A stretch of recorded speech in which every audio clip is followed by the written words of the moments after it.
It's Friday, January the 9th. Today, sentencing begins. Former coach pleads guilty to sexual assault and luring. Her words to the court and what the victim had to say. Also today, who's behind the badge? Why some in Selkirk are a little confused by the newest officer in town. And a mystery in Waverly West. Why people keep crashing into this wall. One city councillor goes looking for answers. Your Morning Winnipeg starts right now.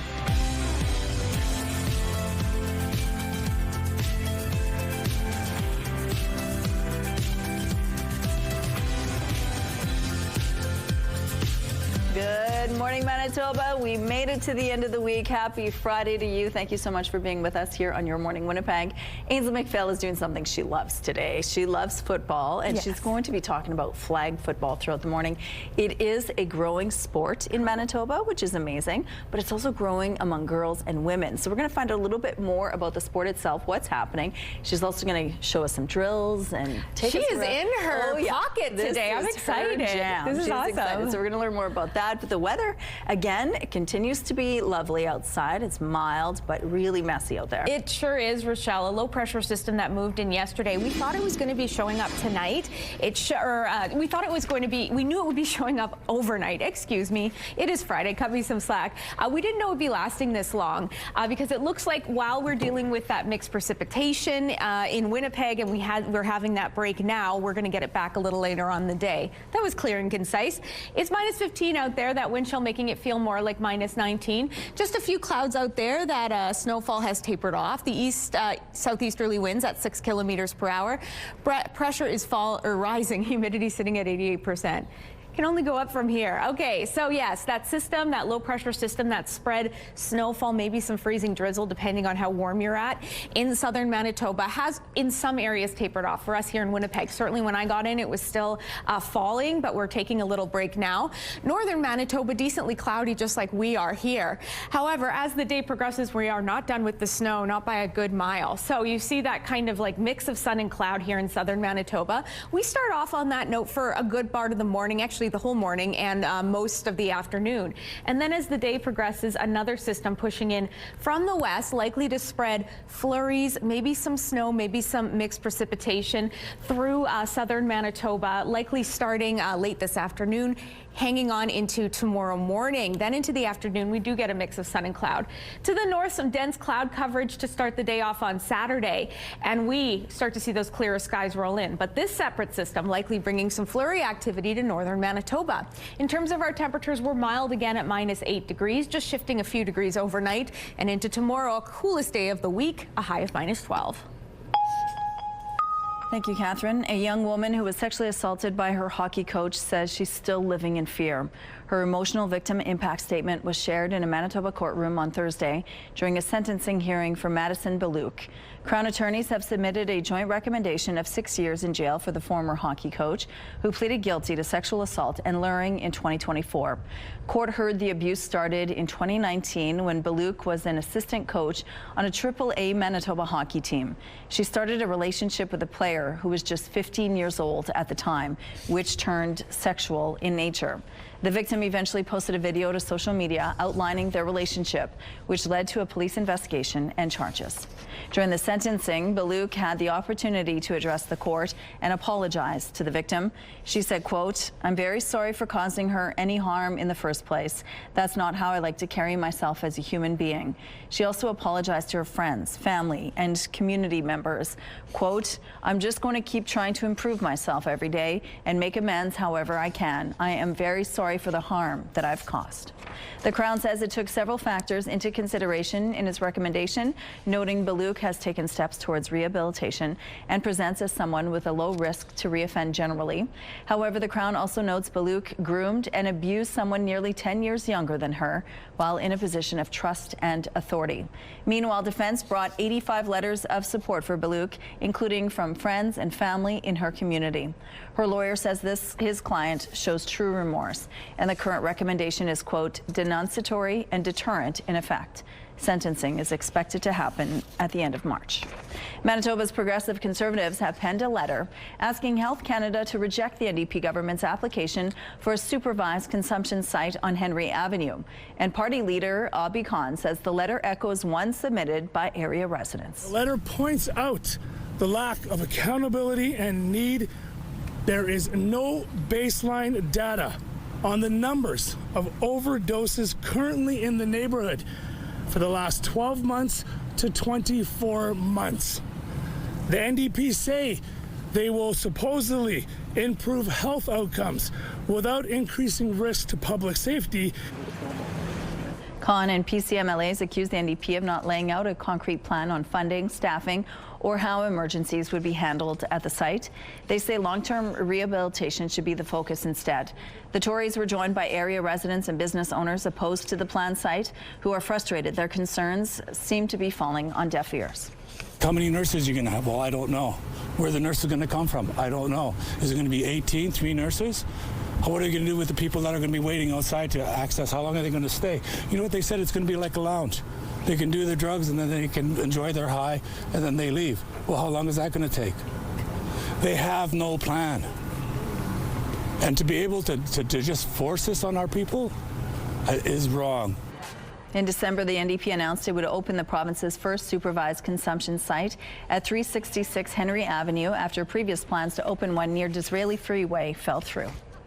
People living in Selkirk are learning there's a new officer in town. A community safety officer was hired there last spring. But as CTV's Joseph Bernacki shows you now, the position has brought some confusion to the streets of Selkirk. This gray SUV with City of Selkirk markings is creating some confusion amongst residents in the community. I've never seen the car in Selkirk, but my first thought was if they had attempted to stop me, I probably wouldn't stop. I would be concerned about impersonation of a police officer. What looks like an unmarked vehicle parked around the city is actually a community safety officer on the job. The City of Selkirk brought in the officer last May to help out RCMP and go on community patrols. Resident Doreen Lansky says she didn't know anything about the position until she came across a social media post on Wednesday this week. I really am embarrassed to admit that I wasn't aware of it. Dwayne Nickel, Chief Administrative Officer with the City of Selkirk, says they brought in the CSO position to complement existing Selkirk RCMP detachment members. The process took more than 2 years. Under the Police Services Act, CSO is a peace officer, and they're able to enforce sections of many pieces of provincial legislation, including the Highway Traffic Control Act. The province brought in the CSO program a decade ago, and several jurisdictions, including East St. Paul and Portage la Prairie, have them. Nickel says residents will have another officer watching their speed and keeping eyes out for crime in the city. This is yet another tool that we could add to our toolbox to keep and maintain safety and security in our communities. Doreen Lansky says the CSO may not be on her radar because she follows the law, maybe too well. I have never seen the vehicle, but then I'm not speeding. I'm one of the people that people are annoyed with because I go too slow. Joseph Bernacki, CTV News, Selkirk.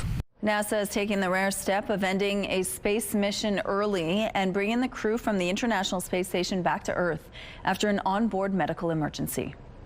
I've come to the decision that it's in the best interest of our astronauts to return Crew 11 ahead of their planned departure. The crew is comprised of 2 Americans, 1 Russian, and 1 Japanese astronaut.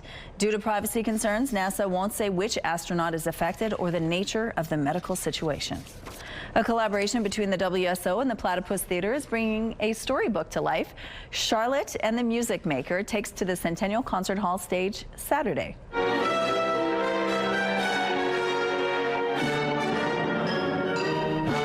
About a little girl named Charlotte who hears music in anything and everything around her.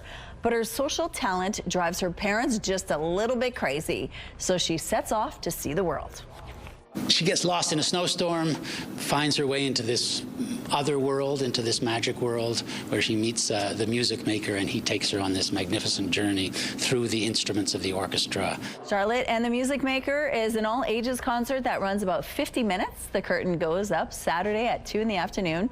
Tickets are available through the concert hall's website. Here's a look at what's happening outside now in traffic. It is a little foggy out there, so that could affect your visibility this morning, but overall things appear to be moving well here at Confusion Corner. If you see any problems out there, text them to us, please, at 10400. Let's go to Ainsley McPhail now, who's living her dream this morning. Football in hand. This is everything you've wanted for a Friday. Good morning. Rochelle, and not just me, I don't know if you know this, flag football in Manitoba is absolutely booming. Pre-COVID, it was about 300 people. Now, over 3,000 in such a short period of time. So right now we're at the University of Winnipeg, and these girls are showcasing their skills. Flag football, a Olympic sport as of 2028, and some Manitobans may be on that list as well. So we won't find out until 2027.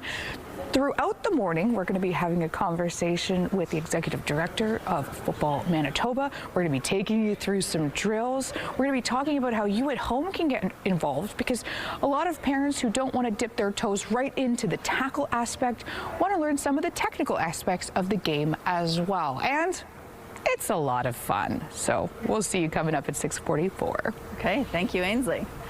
Let's go out to the rooftop now. How's it feeling? Is it still foggy out there right now? Yeah, there are a couple fog patches now that you mention it, Rochelle. Much of southern Manitoba is waking up to those hazier skies. It's also much chillier than we've been seeing the last couple of days. This woke me up stepping out here. Minus 16 degrees, feels like more like minus 20 with the wind chill. It's not really picking up on our cameras, but there's a slight dusting of ice crystals falling. Winds are light out of the east, pressure rising, humidity at 88%. So a foggy start to the day through southern Manitoba. A low pressure system that spread mixed precipitation overnight has taken a breather, and our skies are starting to clear. But again, a cooler note we're starting off on than we have the last couple days. Northern Manitoba also fairly overcast for you, and a chillier day with those wind chill values back to more extreme measures at minus 25 to minus 30. Excuse me. But we're not done just yet. Later on this afternoon, we're expecting more flurry activity or light snow in much of southern Manitoba, especially in the southwest. That's likely to continue on until tomorrow morning. But backtracking to today, our highs are still favorable. Minus 8 degrees in Winnipeg, and there are similar values to be felt through the south. To the north, mostly overcast skies for you, but some flurry activity likely heading your way overnight. All right, let's take a break here. So much more Your Morning Winnipeg still to come. Don't go anywhere. Weather is brought to you by Mr. Lube Plus Tires. Open late, ready when you are.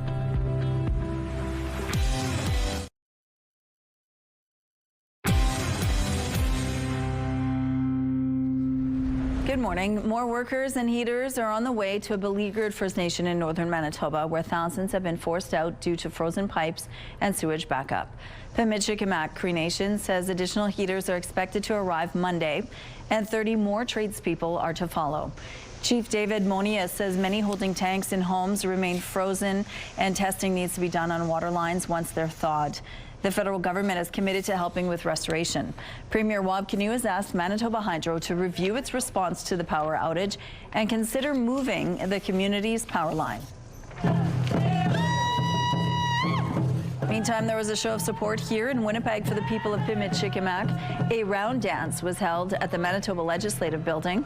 Organizers say the people who live in the northern community won't be going home for a while, and they want to show them Winnipeggers stand with them.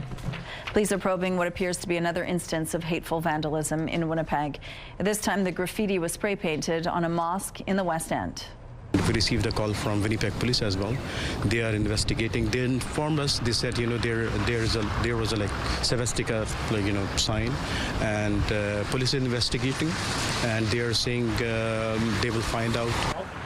A Winnipeg police spokesperson tells CTV News it received reports of vandalism at Abu Bakr al-Siddiq Mosque on Ellis Avenue Wednesday morning. The Major Crimes Unit is investigating, but so far no arrests have been made. The force says it's too early to tell if this is linked to other recent hateful graffiti-related incidents. Premier Wab Kinew condemned the incident in a social media post, saying hating and Islamophobia have no place in Manitoba. He says his government stands with the Muslim community and will continue to take action to ensure hate is confronted wherever it appears. A city councillor says a Waverly West intersection has been the scene of multiple collisions as of late. As a result, Janice Lukes wants to know if these accidents can be curbed at Kenniston and Northtown Road. And as CTV Jeff Keel shows you, in one crash, a decorative wall was smashed apart, and that wall is protecting a daycare playground.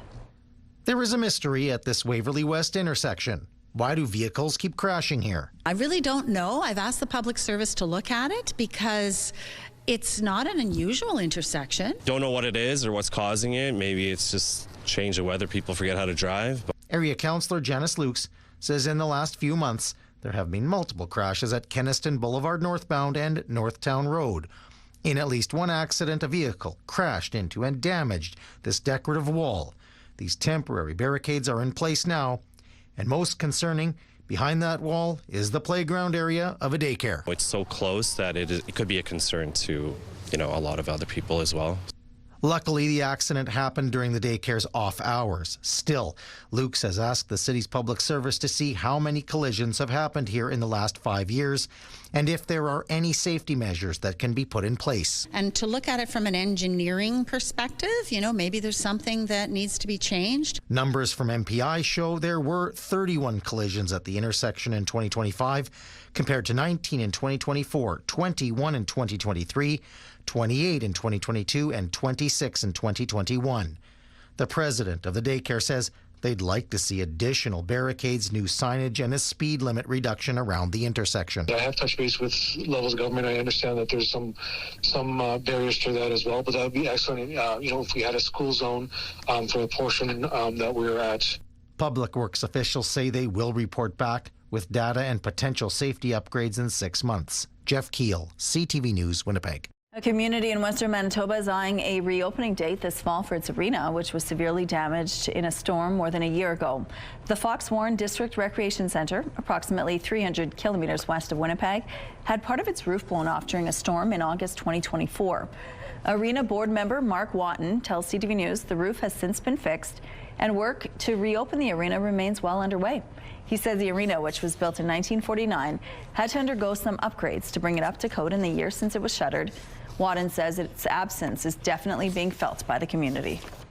In Fox Warren, the rink is the heartbeat and it's the center of the town, and without it, it felt like a big hole. There's more travel involved, obviously, now, as far as the hockey goes, and we do have weddings and funerals that are held out of there, so they've just had to move elsewhere, and so there hasn't been a lot going on in town without it. The community recently received $100,000 from the province for the repair work, which Watton says was very much appreciated. In Greenland, those waking up early got to see quite a dazzling display as an airport camera in western Greenland captured the northern lights dancing in the sky. Due to its vast dark landscapes and minimal light pollution, as well as its prime location, Greenland is an excellent location for viewing the aurora borealis. Some road closures to remind you about this morning. All lanes on Lombard Avenue will be closed between Rory and Westbrook. Following the rush, the southbound curb and middle lane on St. Mary's Road will be closed one at a time from Morier to Ellesmere. And on Silver Avenue, the eastbound curb lane will be closed between King Edward and Century. If you have any other traffic tips to share, please text them to us. The CTV Live Eye is brought to you by Bath Fitter, exclusive home of the PermaFit solution. A decent start to the day, although I will say much colder than we've been getting used to the last number of days. Minus 16 degrees with that wind chill, feels more like minus 20. We have a couple of ice crystals, very light out there, but just trace amounts. Winds are out of the east. The barometric pressure is rising. The humidity sitting at 88%. So yes, while we dealt with some mixed precipitation overnight, the remnants of that still slightly falling here in the south. The rest of the province also cleaning up after a bit of a snowy evening. And with that, starting off on a cooler note. As mentioned for us here in Winnipeg, we are at minus 16 degrees. To the west, very similar values, minus 17 in Brandon, minus 22 in Dauphin, minus 21 in Swan River. Island Lake continues to be decent at minus 9 degrees, as is the Paw. But in areas further to the north, cooler temperatures, and that extreme wind chill is definitely back and feeling and showing its effects to the tune of minus 34 degrees in Churchill, minus 25 in Thompson. So yes, while we have a little little break, a reprieve from that precipitation. It will be short-lived. As you put the kids on the bus, it's going to be minus 13 degrees under a mix of sun and cloud. Around noon, we warm up only a degree, and then as they head home, that's when it's likely that some snowfall is going to start, likely lasting overnight as well. We're getting a touch warmer than that, minus 8 degrees, and with that overnight snow, temperatures not moving too much to minus 11. We'll likely start off with some snowfall tomorrow with a high of minus 12, but a mix of sun and cloud comes into the afternoon, and that's when we put the snow in the rear view for a couple of days at least. Sunday, we are rebounding big time in the temperatures department, minus 2 under a mix of sun and cloud. Monday, if you can believe it, we're looking at 0 with clear sunny skies, and then Tuesday we start to cloud over again with a slight chance of flurries. Alona snapped this wondrous kind of foggy shot. This was near Seven Oaks Hospital, I believe. Thanks to Alona for sending that in, and keep your Winnipeg weather, or any weather pictures coming, mind you, to Winnipeg Weather at ctv.ca.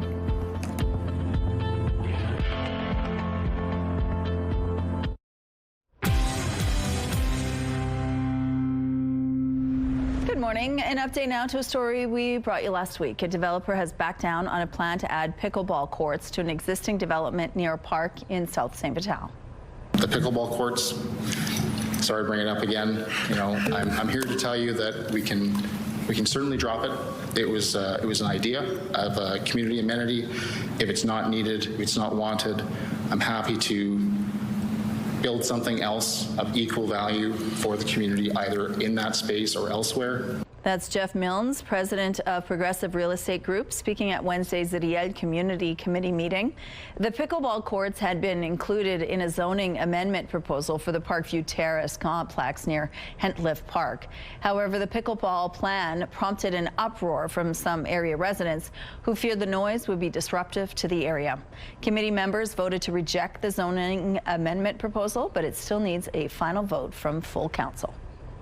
Drugs like Ozempic and Wegovy have created a revolution in weight loss, but a clearer picture is coming to light about what happens when you stop taking them. CTV's Adrian Gobriel reports. Discover the power of Wegovy. Slick commercials promise long-lasting results. And I'm keeping the weight off. Though new studies suggest that might not be the case for those who decide to stop using a semaglutide medication. This British Medical Journal review found that cessation of weight management medications is followed by rapid weight regain and reversal of beneficial effects. All of the improvements that they have in their blood pressure, their blood lipids, their blood glucose also go back to baseline. The findings reinforce the fact that semaglutide is supposed to be a lifelong medication, not a quick fix weight loss drug. GLP-1 analogs are for people who have disease, heart disease, high blood pressure, type 2 diabetes, or pre-diabetes. You're at high risk of medical conditions. That's who it's for. The study found that those who stopped exercising or ended a more conventional diet regained weight at a slower rate. They regain all of their weight within about 4 years, whereas they regain all of their weight after they stop the drug within about a year and a half. This comes as the waistlines of Canadians are expanding at a record pace. This recently released StatsCan report found that 68% of Canadians aged 18 to 70 were classified as obese due to their body mass index known as BMI. An internal medicine specialist says semaglutide is a life-changing drug for those who really need it. What we don't want to do is demonize a whole class of medications. This world of just anyone using it, these GLP-1s at any time, that's problematic. This comes as the patent for the drug has expired here in Canada. Generic versions could hit the shelves in the months ahead, making it cheaper and more accessible. Adrian Gobriel, CTV News, Toronto. All right, here's a look at what's happening outside right now at Portage at Pillow Park. Looks like a good start so far to your Friday morning. We'll be right back.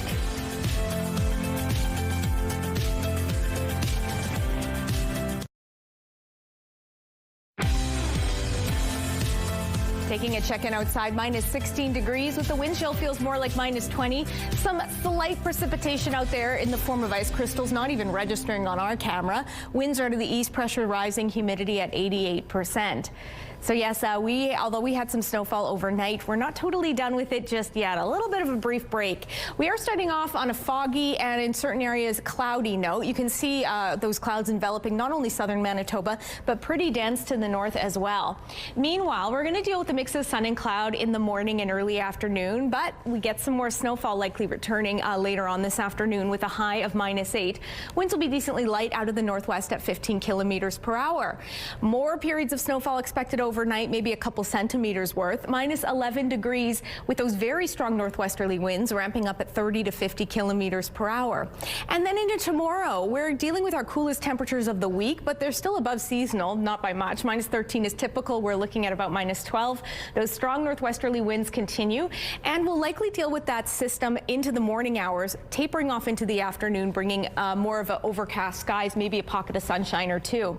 Into Sunday, we rebound nicely, a high of -2 degrees under that mix of sun and cloud. And then overnight, we're not dipping too much in terms of our temperature, setting the stage for potentially a very warm Monday. Clear sunny skies with a high of 0. And then again, temperatures barely fluctuating overnight to -2.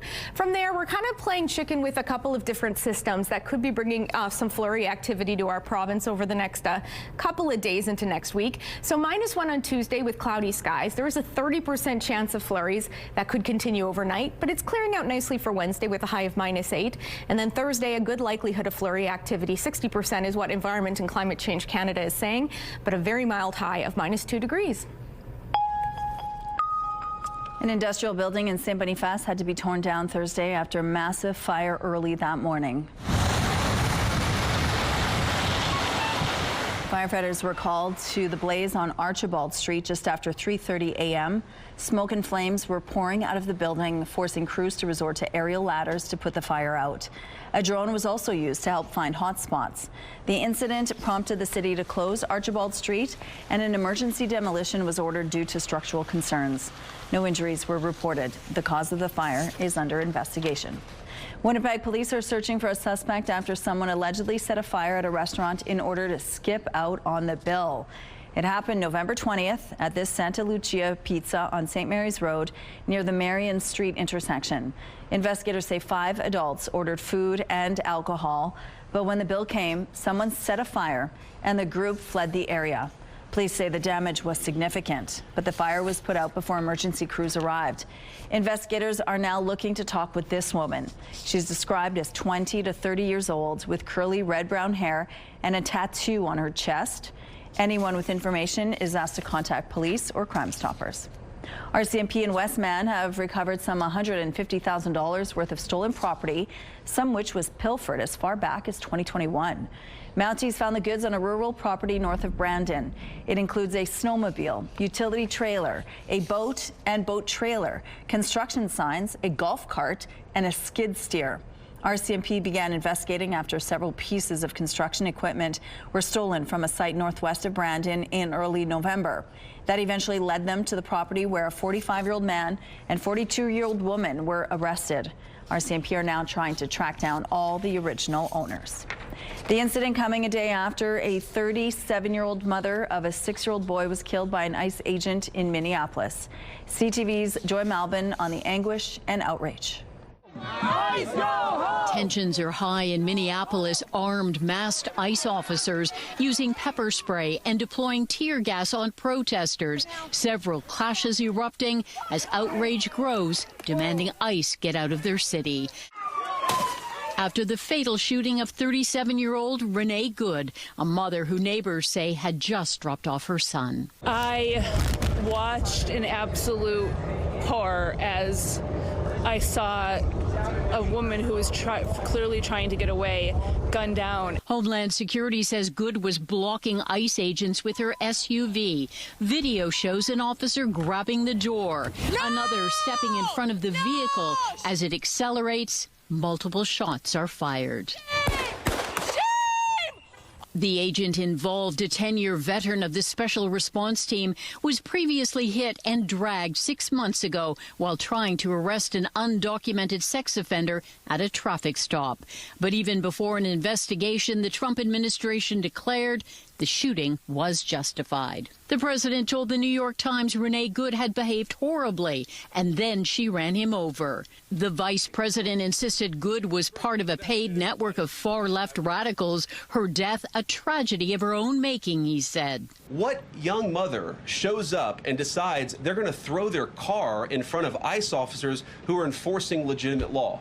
You've got to be a little brainwashed. Contradictory versions inflaming America's divisions, and now the FBI has blocked Minneapolis officials from taking part in the investigation. It feels very, very difficult that we will get a fair outcome. And I say that only because people in positions of power have already passed judgment. Governor Walz authorized the Minnesota National Guard to be staged and ready to act as a buffer and to keep the peace as demonstrators take to the streets again. The struggling Winnipeg Jets, on a losing streak of 10 straight, were at home last night hosting the Edmonton Oilers. With about 9 left in period 1, the Jets get on the board first with this pass from Mark Scheifele behind the net to Kyle Connor in front. Connor makes no mistake, and the Jets lead it 1-0. The Jets get their second with just 1:45 left in the first. Tanner Pearson pops this one in at close range, and it's 2-1. Late in the first, the Jets go up 3-1 on this goal, credited to Josh Morrissey, but that was it for Winnipeg. The Jets allow 3 unanswered goals. This one with just over 9 minutes left in the third from Evan Bouchard on the power play. Completes the comeback for the Oilers, who edged the Jets 4-3. That's the 11th straight loss for the Jets. They'll be looking to turn things around tonight with puck drop at 7 against the visiting LA Kings. Here's a look at what's happening outside now on the Norwood Bridge. It looks like things are moving well to start off this Friday. No issues to tell you about at this point in the drive. If you do see something out there, though, please let us know. And here's a look at your gas prices. The Canadian average is $1.24. The provincial average is lower at $1.18. In Winnipeg, the average is $1.19. And the lowest price in Winnipeg is $1.02. All this information is on gasbuddy.com. Coming up, we're talking flag football with Ainsley McPhail. It's not just a sport for boys, it's a sport for women and girls too. Stay with us for more.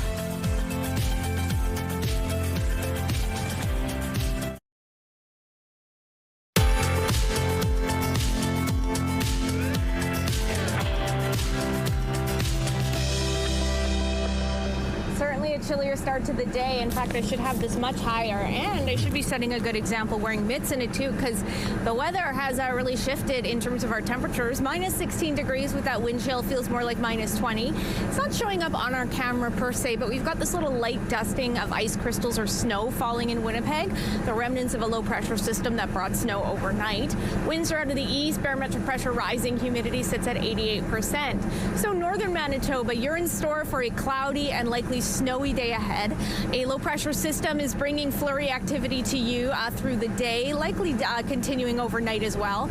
Temperatures there a little bit cooler to the mid-minus teens. For us here in the south, we're going to have a brief reprise, and then we join that snowy party.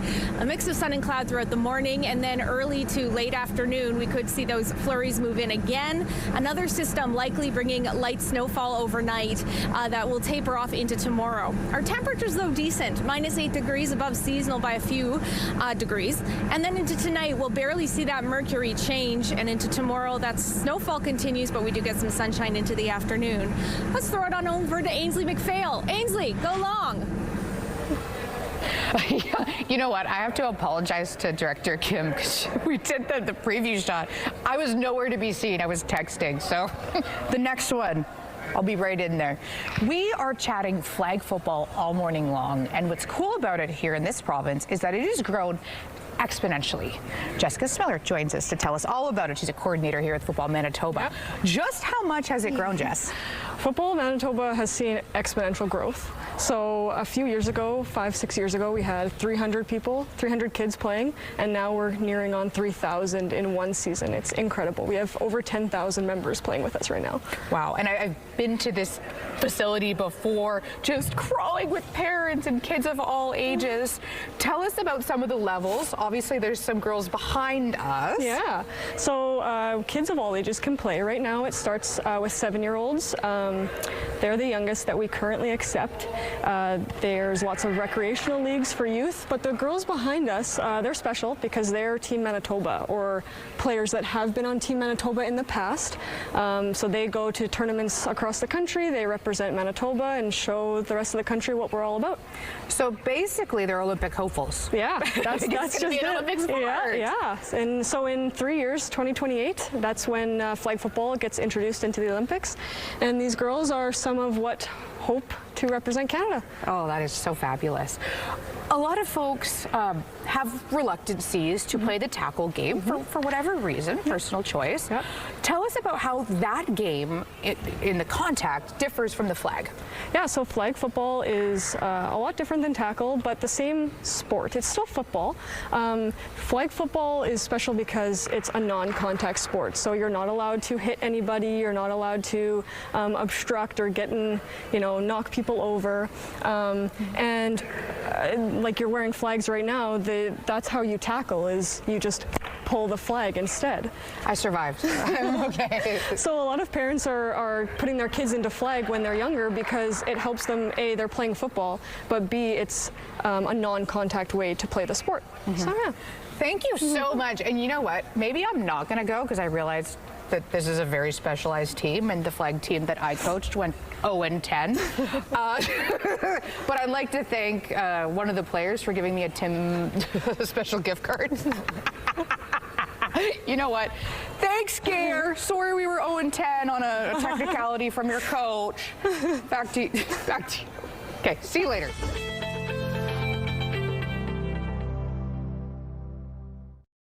Here's a look at the early markets. The Dow Jones is slightly up. The Nasdaq added 63 points. The S&P index has small gains. The Canadian dollar dipped to 72.10 cents US. Overseas, the Hang Seng gained 82 points and the Nikkei jumped 822 points. Good morning. It is 6:46. 2 more people are facing charges in connection to a large drug trafficking investigation in northern Manitoba. It comes as part of Project Dairy, which RCMP began in June and led to a combined 51 charges against 27 people on Bonnie Bee Cree Nation. The community is located about 200 kilometers southeast of Thompson. Mounties previously believed cocaine, fentanyl, and bootlegged liquor were among the substances being trafficked. A 22-year-old woman and a 37-year-old man were arrested in the past 2 weeks, and RCMP say more arrests are expected. Before it even begins, a public inquiry examining cost overruns on construction of the Winnipeg Police Services headquarters is going over budget. The Manitoba government has approved an extra $300,000 for the inquiry, set to start next month. That's on top of the original $2 million budget. Justice Minister Matt Weep says the extra funding is needed to cover lawyer fees, expert testimony, and other items. The inquiry will examine the purchase and conversion of the new police headquarters. The project ran $79 million over its initial $135 million budget. The city filed a lawsuit against several people, including former CAO Phil Schiegel. A judge in civil court found Schiegel accepted a $327,000 bribe from a contractor. The Trump administration is just hours away from a ruling that could flip the script on its tariff policy. The U.S. Supreme Court set to decide today whether Trump's international tariffs are legal. CTV's Abigail Beeman on what that verdict could mean for Canada and the businesses who've shelled out millions already. Are they legal or are they not? That's the big question that could be answered by the U.S. Supreme Court Friday about the American president's decision to impose so-called IEEPA tariffs on countries including Canada. This trade expert says if the court strikes them down, attention will be on what happens to the money collected, valued as high as $150 billion US. If it's supposed to then go back to those who it has been collected from illegally, then our clients and businesses in general will be looking to see some of that money refunded. There's not a lot of optimism about a likely messy refund situation. Meanwhile, new numbers from October show Canada recorded a smaller than expected trade deficit overall. The big takeaway is that things are kind of not moving all that much with the U.S. in terms of overall trade. They're kind of in a holding pattern. What we saw in contrast is that exports were through the roof for non-U.S. countries that we're sending goods to. Donald Trump is still extolling the virtues of tariffs, posting Tuesday, "Thank you, Mr. Tariff. Pray that the United States Supreme Court allows our country to continue its unprecedented march toward unparalleled greatness." I think that the U.S. administration is going to continue to impose tariffs, irrespective of the outcome. But the Supreme Court could send a wider message about the American president's power. It will be very important to see how the Supreme Court rules, to see whether they're striking down a lot of those broad presidential powers that they might use to, use the next piece of legislation to support tariffs. The Canadian government isn't saying much about the expected ruling. A source tells CTV News they are letting the judicial process follow its course and will continue to get ready for the upcoming free trade review. A family dog is being blamed for a house fire in Ottawa. Here's what happened. This curious dog started chewing on a glove that had a lithium-ion battery inside. It ignited and then started a fire on the couch. Fire officials say no one was home at the time and that the fire was quickly knocked down. The dog was safely rescued. Officials say it's a good reminder to keep items containing lithium-ion batteries out of reach of pets and children. We have some road closures to remind you about this morning. All lanes on Lombard Avenue will be closed between Rory and Westbrook. Following the rush, the southbound curb lane and middle lane on St. Mary's Road will be closed one at a time from Morier to Ellesmere. And on Silver Avenue, the eastbound curb lane will be closed between King Edward and Century. If you have any other traffic tips or updates to share, text them to us, please, at 10400. That poor little accidental arsonist pup. He's like, why am I on the news being shamed? That's rough. I'm glad it all turned out, though. Minus 16 degrees, that wind chill making it feel a couple degrees cooler. It's not picking up on our camera, but we have a very light dusting of ice crystals out there. Winds very light, pressure rising, humidity sitting at 88%. We're taking a brief break once those ice crystals taper off from that precipitation. And from there, we're not totally done with the snowfall here in southern Manitoba. Northern Manitoba, same for you. You're starting off on a cloudy note, and you should get ready to expect the snowfall. I won't be dramatic and say get out the shovels, because it's not going to be a huge amount, but you'll have some nonetheless. A couple centimeters worth is what Environment and Climate Change Canada is predicting. Temperatures inching back up again to more typical values with the exception of Island Lake. The rest of you, minus 14 degrees in Thompson, minus 17 in Gillam, minus 22 in Churchill. Look for that snowfall to start later on this morning and continue through much of the day. Northwestern Northwestern Manitoba, there we go. Much the same in terms of your conditions, but some warmer values. Minus 8 degrees in Opaskwayak Cree Nation in the Paw, minus 9 in Flin Flon, minus 17 in Lynn Lake. Southwestern Manitoba, mix of sun and cloud to kick off your day, and then that snowfall expected in the early afternoon. Minus 8 in Brandon and Neepawa, minus 11 in Dauphin and Swan River. Much the same for us. We get some sunshine to kick us off, and then yes, the clouds, the likely snowfall rolls in late afternoon. Apologies, Morton and Winkler, you should actually be a mix of sun and cloud there. It's not looking like you're going to get flurries. Temperatures, though, still above seasonal, not as warm as we've been seeing. Kenora, misty, potentially some freezing rain for you. The rest of you likely to stay dry. Nice conditions, minus 7 in Kenora, minus 8 in Dryden, minus 6 in Dryden, minus 8 in Red Lake. Overnight, that snowfall continues dipping to minus 11. It tapers off tomorrow morning with a high of minus 12.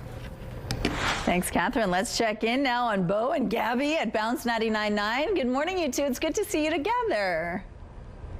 It is nice to be together, and happy Friday, Rochelle. Friday. And I can say that because I'm so used to the Jets losing, it doesn't bother me anymore.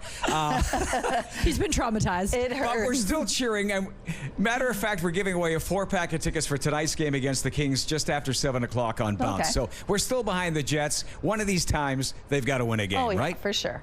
Fingers crossed for tonight. Yes. That's the game when we send 4 people there, Rochelle. But we want to talk about 2026 because we're now into it. Yep. It's here. Hopefully you're writing it on your checks or whatever. But we want to talk about something new you want to try in the new year, Rochelle. Do you have anything on your bucket list? Well, I wanted to try skiing for the first time, downhill skiing, because, of course, being a prairie girl, I've never done that. So at the end of 2025, I actually had a chance to go skiing in the Jasper area and I failed miserably. It was very bad.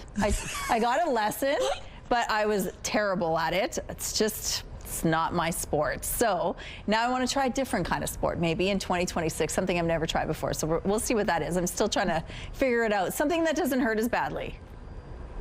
The good news is, though, the hills are smaller in Manitoba. Yes. So if you try downhill skiing here, I think you have a better chance of Nothing like going right to the top to start your first skiing lesson. Yes. I myself, I'm going to keep things a little simpler. Maybe I'll learn how to salsa.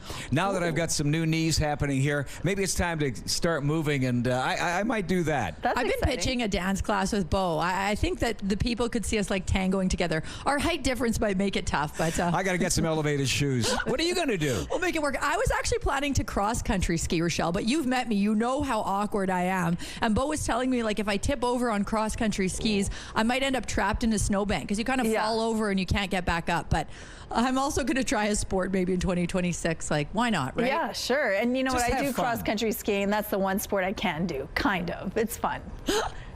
All right. We'll get lessons from you, Rochelle. Oh, sure. It'll take forever. Thanks, you guys. Have a good weekend.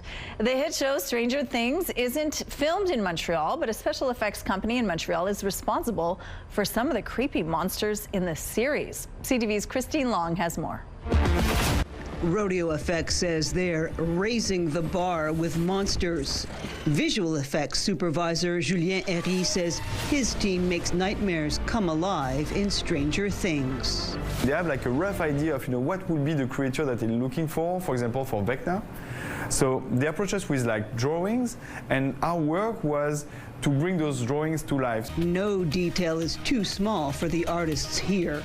Animate the creature, you need to simulate the saliva that's going to fall off the mouth. Herry says Rodeo Effects' work on the Stranger Things series has solidified their reputation as creative partner. That's what we love to do. So it happens that they don't have an idea. It's like, okay, let's design something. And I think we have such a talented team here. We have like creature supervisors who are really into building those creatures, make them look real. How would they be, the most scary? Herry says Montreal is still a hub for visual effects excellence, and Stranger Things required plenty of local talent. On season 4, we are more than 100 people working on the show. So it depends, but to do a creature, it's around 10 to 20 artists that are going to work on a creature. And with the success of Stranger Things, Herry promises more terrifying creatures are on the way from the sometimes not so belle province. We are trying hard to be among the best in the world in our industry. 2026, Rodeo Effects celebrates 20 years of accomplishments that began in Montreal and are seen around the world. Christine Long, CTV News. That's pretty cool. All right, here's a look at what's happening now on McPhillip Street. Things are moving well here. We have no issues to tell you about at this point in the drive. We'll be right back after this short break. Stay with us. It's Friday, January the 9th. Today, coach abuse case. A victim says she still lives in fear as court hears impact statements ahead of sentencing. Plus, new officer in town. Why some Selkirk residents are reacting to a recent hire. Your Morning Winnipeg starts right now.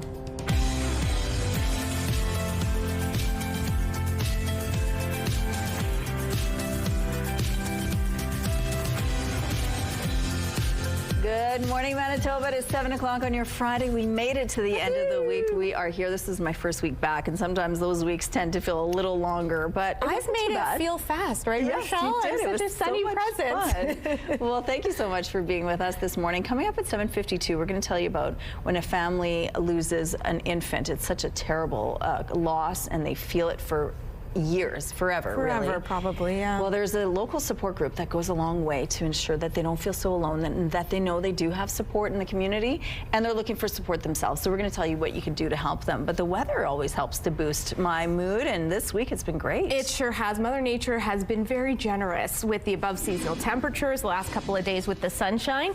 We take a bit of a shift today. Nothing drastic, especially in terms of our temperatures, but we are going to start seeing some of that snowfall activity that through the week we've seen overnight during the day. So a light misting there of ice crystals, some trace precipitation falling in Winnipeg, not even showing up on camera. It's minus 16 degrees in Winnipeg. That wind chill feels more like minus 20. Easterly winds light this hour, pressure rising, humidity sits at 88%. So yes, we're looking at some sunshine on the way for us to be sure to kick off the day, but we take a bit of a turn into the afternoon. You can see that we've got patches of sunlight, or clear skies rather, this hour. Sun hasn't risen yet. And to the north, nice and overcast for you, and with that likely coming some snowfall. So this system here, it's kind of like painting a vertical path across our province. As the day progresses, it does push in through southwestern Manitoba. Expect to see those flurries into the afternoon as those clouds roll in after a sunny morning. And in the north, it's not really picking up, but it's a good chance of some flurry activity for you off and on throughout the day, more in the form of snowfall, a couple centimeters worth.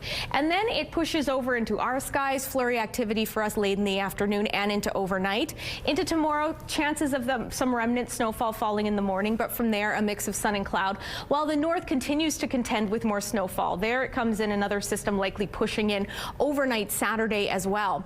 In terms of our temperatures, above seasonal values once again at minus 8 degrees, minus 13 is what's typical. We're closer to that on Saturday as we start with the snowfall and end with the mix of sun and cloud, a high of minus 12. But we rebound very nicely into Sunday, a high of minus 2 with a mix of sun and cloud. And then by Monday, we're hovering at around freezing with lots of sunshine. And then overnight, likely getting some snowfall again. Genius is what I'm seeing in front of me from my 3-year-old nephew, Oliver. Yes, I have this many nieces and nephews to fill a whole week of these photos because our entries have been in such short supply. So you better start sending them in. You can email your entries, pictures of your kids' weather-themed artwork, every day to Your Morning Winnipeg. That email is winnipegweather@ctv.ca. The Weather Art of the Day is brought to you by 103.1 Virgin Radio. A young woman who was sexually assaulted by her hockey coach says she's still living in fear. Her emotional victim impact statement was shared in a Manitoba courtroom on Thursday during a sentencing hearing for Madison Baluk. Crown attorneys have submitted a joint recommendation of 6 years in jail for the former hockey coach who pleaded guilty to sexual assault and luring in 2024. Court heard the abuse started in 2019 when Baluk was an assistant coach on a AAA Manitoba hockey team. She started a relationship with a player who was just 15 years old at the time, which turned sexual in nature. The victim eventually posted a video to social media outlining their relationship, which led to a police investigation and charges. During the sentencing, Baluk had the opportunity to address the court and apologize to the victim. She said, quote, "I'm very sorry for causing her any harm in the first place. That's not how I like to carry myself as a human being." She also apologized to her friends, family, and community members. Quote, "I'm just going to keep trying to improve myself every day and make amends however I can. I am very sorry for the harm that I've caused." The Crown says it took several factors into consideration in its recommendations, noting Baluk has taken steps towards rehabilitation and presents as someone with a low risk to reoffend generally. However, the Crown also notes Baluk groomed and abused someone nearly 10 years younger than her while in a position of trust and authority. Meanwhile, defense brought 85 letters of support for Baluk, including from friends and family in her community.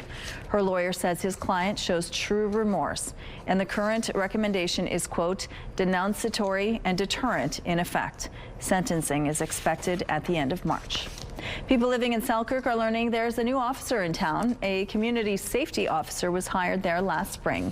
But as CTV's Joseph Bernacki shows you now, the position has brought some confusion to the streets of Selkirk. This gray SUV with City of Selkirk markings is creating some confusion amongst residents in the community. I've never seen the car in Selkirk, but my first thought was if they had attempted to stop me, I probably wouldn't stop. I would be concerned about impersonation of a police officer. What looks like an unmarked vehicle parked around the city is actually a community safety officer on the job. The City of Selkirk brought in the officer last May to help out RCMP and go on community patrols. Resident Doreen Lansky says she didn't know anything about the position until she came across a social media post on Wednesday this week. I really am embarrassed to admit that I wasn't aware of it. Dwayne Nickel, Chief Administrative Officer with the City of Selkirk, says they brought in the CSO position to complement existing Selkirk RCMP detachment members. The process took more than 2 years. Under the Police Services Act, CSO is a peace officer, and they're able to enforce sections of many pieces of provincial legislation, including the Highway Traffic Control Act. The province brought in the CSO program a decade ago, and several jurisdictions, including East St. Paul and Portage la Prairie, have them. Nickel says residents will have another officer watching their speed and keeping eyes out for crime in the city. This is yet another tool that we could add to our toolbox to keep and maintain safety and security in our communities. Doreen Lansky says the CSO may not be on her radar because she follows the law, maybe too well. I have never seen the vehicle, but then I'm not speeding. I'm one of the people that people are annoyed with because I go too slow. Joseph Bernacki, CTV News, Selkirk. It seems absence really may make the heart grow fonder. Manitobans have been stocking up on American Boost since it returned to Liquor Mart shelves last month. A Manitoba Liquor and Lottery spokesperson tells CTV News about $6.9 million of U.S. liquor products were sold between December 8th and the 31st. U.S. Boost was pulled from shelves last February in response to President Donald Trump's tariffs on Canadian goods. The Manitoba government lifted the ban during the holiday season and donated $2.6 million from sales to charities. And in case you're wondering, American products are still on shelves and available for purchase. Statistics Canada is set to release labor force figures for December this morning.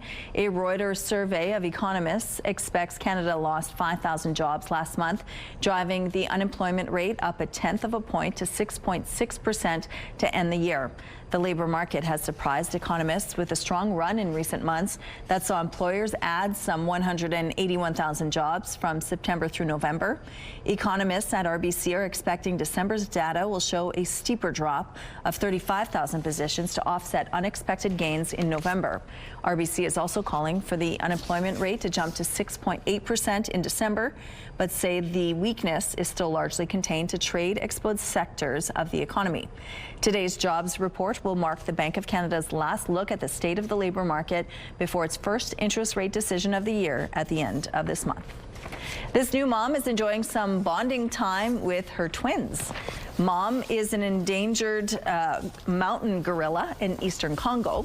The kids are baby boys who officials say are in healthy condition. They live in Virunga National Park, home to most of the world's remaining mountain gorillas. Congratulations to her. Here's a look at what's happening in traffic along Kennison and Sterling Lion Way. We have no issues to tell you about here in this part of the city. If you see something out there, though, please let us know. Meta Platforms on Friday unveiled a series of agreements that would make it an anchor customer for new and existing nuclear power in the U.S., where it needs city-sized amounts of electricity for its artificial intelligence data centers. The Facebook parent said it would back new reactor projects with the developers TerraPower and Oklo, and has struck a deal with the power producer Vistra to purchase and expand the generation output of 3 existing nuclear plants in Ohio and Pennsylvania. Rio Tinto says it's open to retaining, reportedly says it's open to retaining Glencore PLC's massive coal business if merger talks between the two companies are successful. This, according to people familiar with the matter. The move would represent a significant shift for Rio, which agreed to sell its last coal mines in 2018. Glencore is one of the world's biggest producers of coal. Rio and Glencore had discussions about a combination in 2024, but the talks fell apart after they failed to agree on issues including valuation. Since then, copper has rallied to a record high, and Glencore has sought to position itself as a company with huge copper growth potential. Those are your morning business headlines. For BNN Bloomberg, I'm Roger Peterson. Let's go now to Ainsley McPhail, who's live this morning telling us all about flag football. You're ready to play, Ainsley. Good morning. Rochelle, first of all, I'm a coach. I don't know if anybody knows this, but I played on my high school football team, on the boys' high school football team. And the joke I used to tell people is I was a quarterback, but I wanted to mess with all the boys on the team. They didn't know I was a girl. So I would get down there and I would go, down, sit, hide. And what a beautiful route. These girls, they're the actual pros. We're chatting about flag football all morning long, and they are on the pathway to the Olympics in 2028. Some of these faces you may see in just 3 years' time. We're going to be learning about some of the technical aspects about flag football. We're going to be learning just how many people are involved. It's over 3,000 this year. And we're going to be chatting with the executive director of Football Manitoba. Okay, stay with us. Good. Thank you, Ainsley. Let's go out to the rooftop now. A little bit of a breeze this morning, Catherine. Yeah, it's kind of roughing the passer. That doesn't work. I don't have much football knowledge, and I'm trying to make it work. Yes, I say it's offside, this breeze that's making me cold, this temperatures that is colder than what we've been dealing with the last couple of days at minus 17. With the wind chill, feels more like minus 25. We have a light dusting of ice crystals and maybe some light snow. A little bit foggy to kick us off, pressure rising, humidity sits at 86%. Note the change of attire. That's because I, forgot basically what it's like a typical January morning. This is nowhere near as extreme as we're used to, but we've been being babied the last couple of days in southern Manitoba. But that doesn't end for another couple of days. Mother Nature is still going to be returning us to some very mild values. Today, pretty good. -8 is what we're looking at in Winnipeg. However, we're likely to get another round of snowfall through southern Manitoba arriving later this afternoon. We do have a sunny morning to start with. And then to the north, you're likely dealing with periods of snow off and on throughout the day and overnight. Temperatures there cooler and the mid-minus teens, sometimes in certain areas more like Churchill, more like -20. For us here in southern Manitoba, we'll see temperatures dip a few degrees overnight as that snow continues. Environment and Climate Change Canada says anywhere from 2 to 5 centimeters worth could fall, but it should taper off tomorrow. We have another decently cool day at -12. We're back to -2 on Sunday, and that sunshine abounds. Weather is brought to you by Blinds Are Beautiful. Our new Hunter Douglas showroom is at 900 Lorimer. Thank you, Catherine. Well, it's time now for our question of the day. Today is National Word Nerd Day, so we're asking, what's a nerdy thing you like to do? You can text your answer to 10400. Make sure to follow the automated instructions so we can feature your response. And don't forget to include your name, please. At Your Morning Winnipeg, we're all about celebrating your pets, whether they're furry, feathered, or scaly. Your Pet of the Week submissions are amazing. We want more, whether it's dogs, cats, birds, or any other pet pals. Send them our way. Drop your pet photos and a fun little story about them to petoftheweek@ctv.ca, and then catch us every Thursday to find out if your pet is our Pet of the Week on Your Morning Winnipeg. Here's a look at what's happening now on the Provencher Bridge. It looks like things are starting off here really well. We have nothing to tell you about at this point in the drive. If you do see any issues, let us know, please. We'll be right back after this break.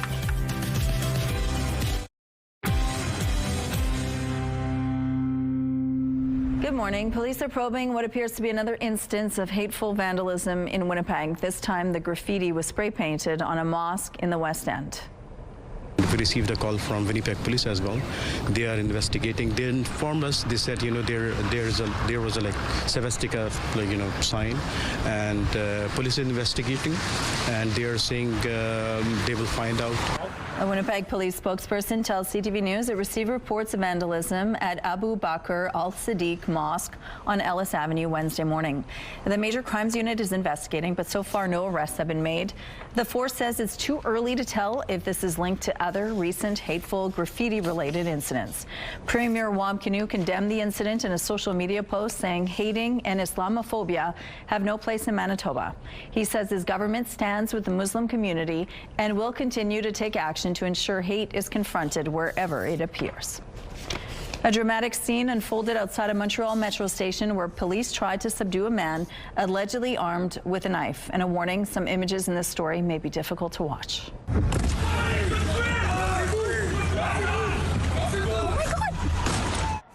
Rubber bullets and a taser were fired before two cruisers collided head-on, while police say they were trying to corner the suspect.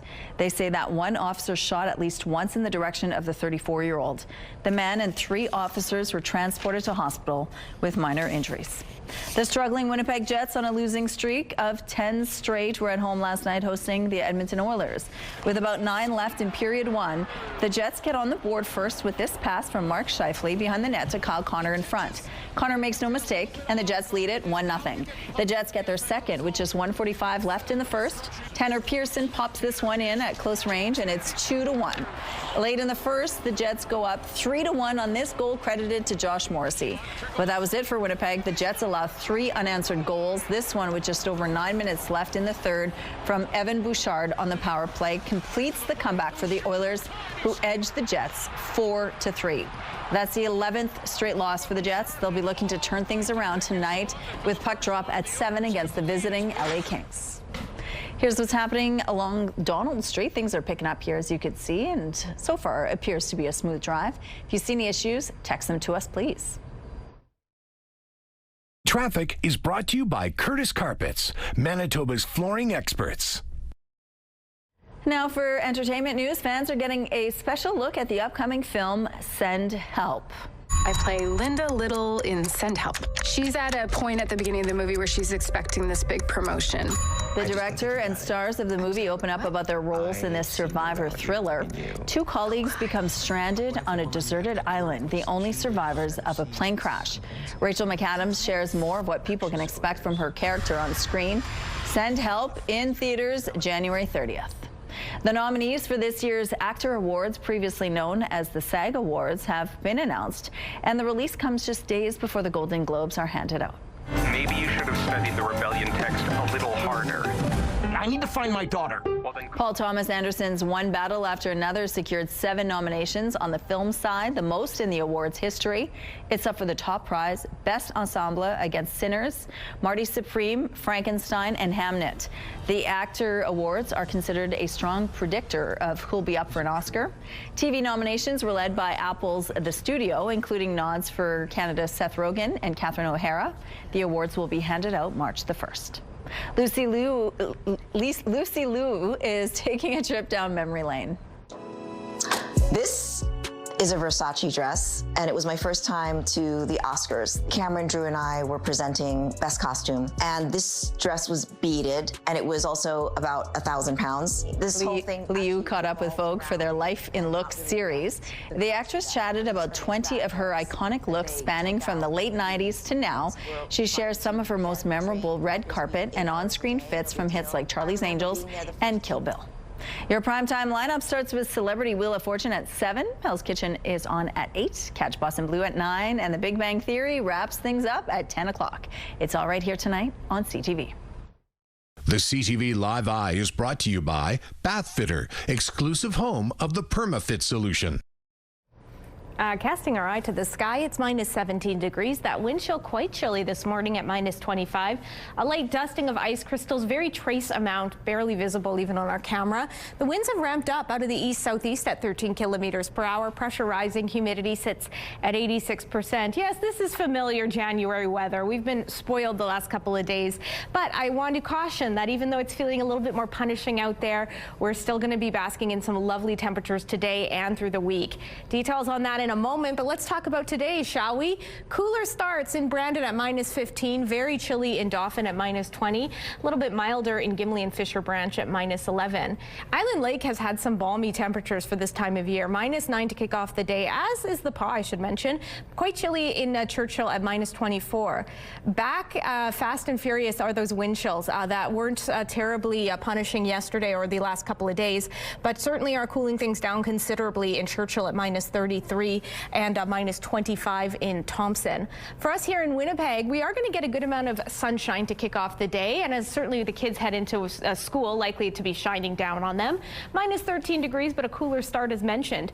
Just heating up slightly as they take lunch, still under that mix of sun and cloud, but by the time they're heading home, we're likely to start with a low pressure system that'll spread some light snow with minus 9 degrees. We are going to get a touch warmer than that at minus 8, and that snowfall likely to continue overnight. Environment and Climate Change Canada estimates about 2 to 4 centimeters worth could be coming, and that'll taper off into tomorrow, then a mix of sun and cloud with a high of minus 12. But I talked about a warm up Sunday, high of minus 2, and even warmer into next week.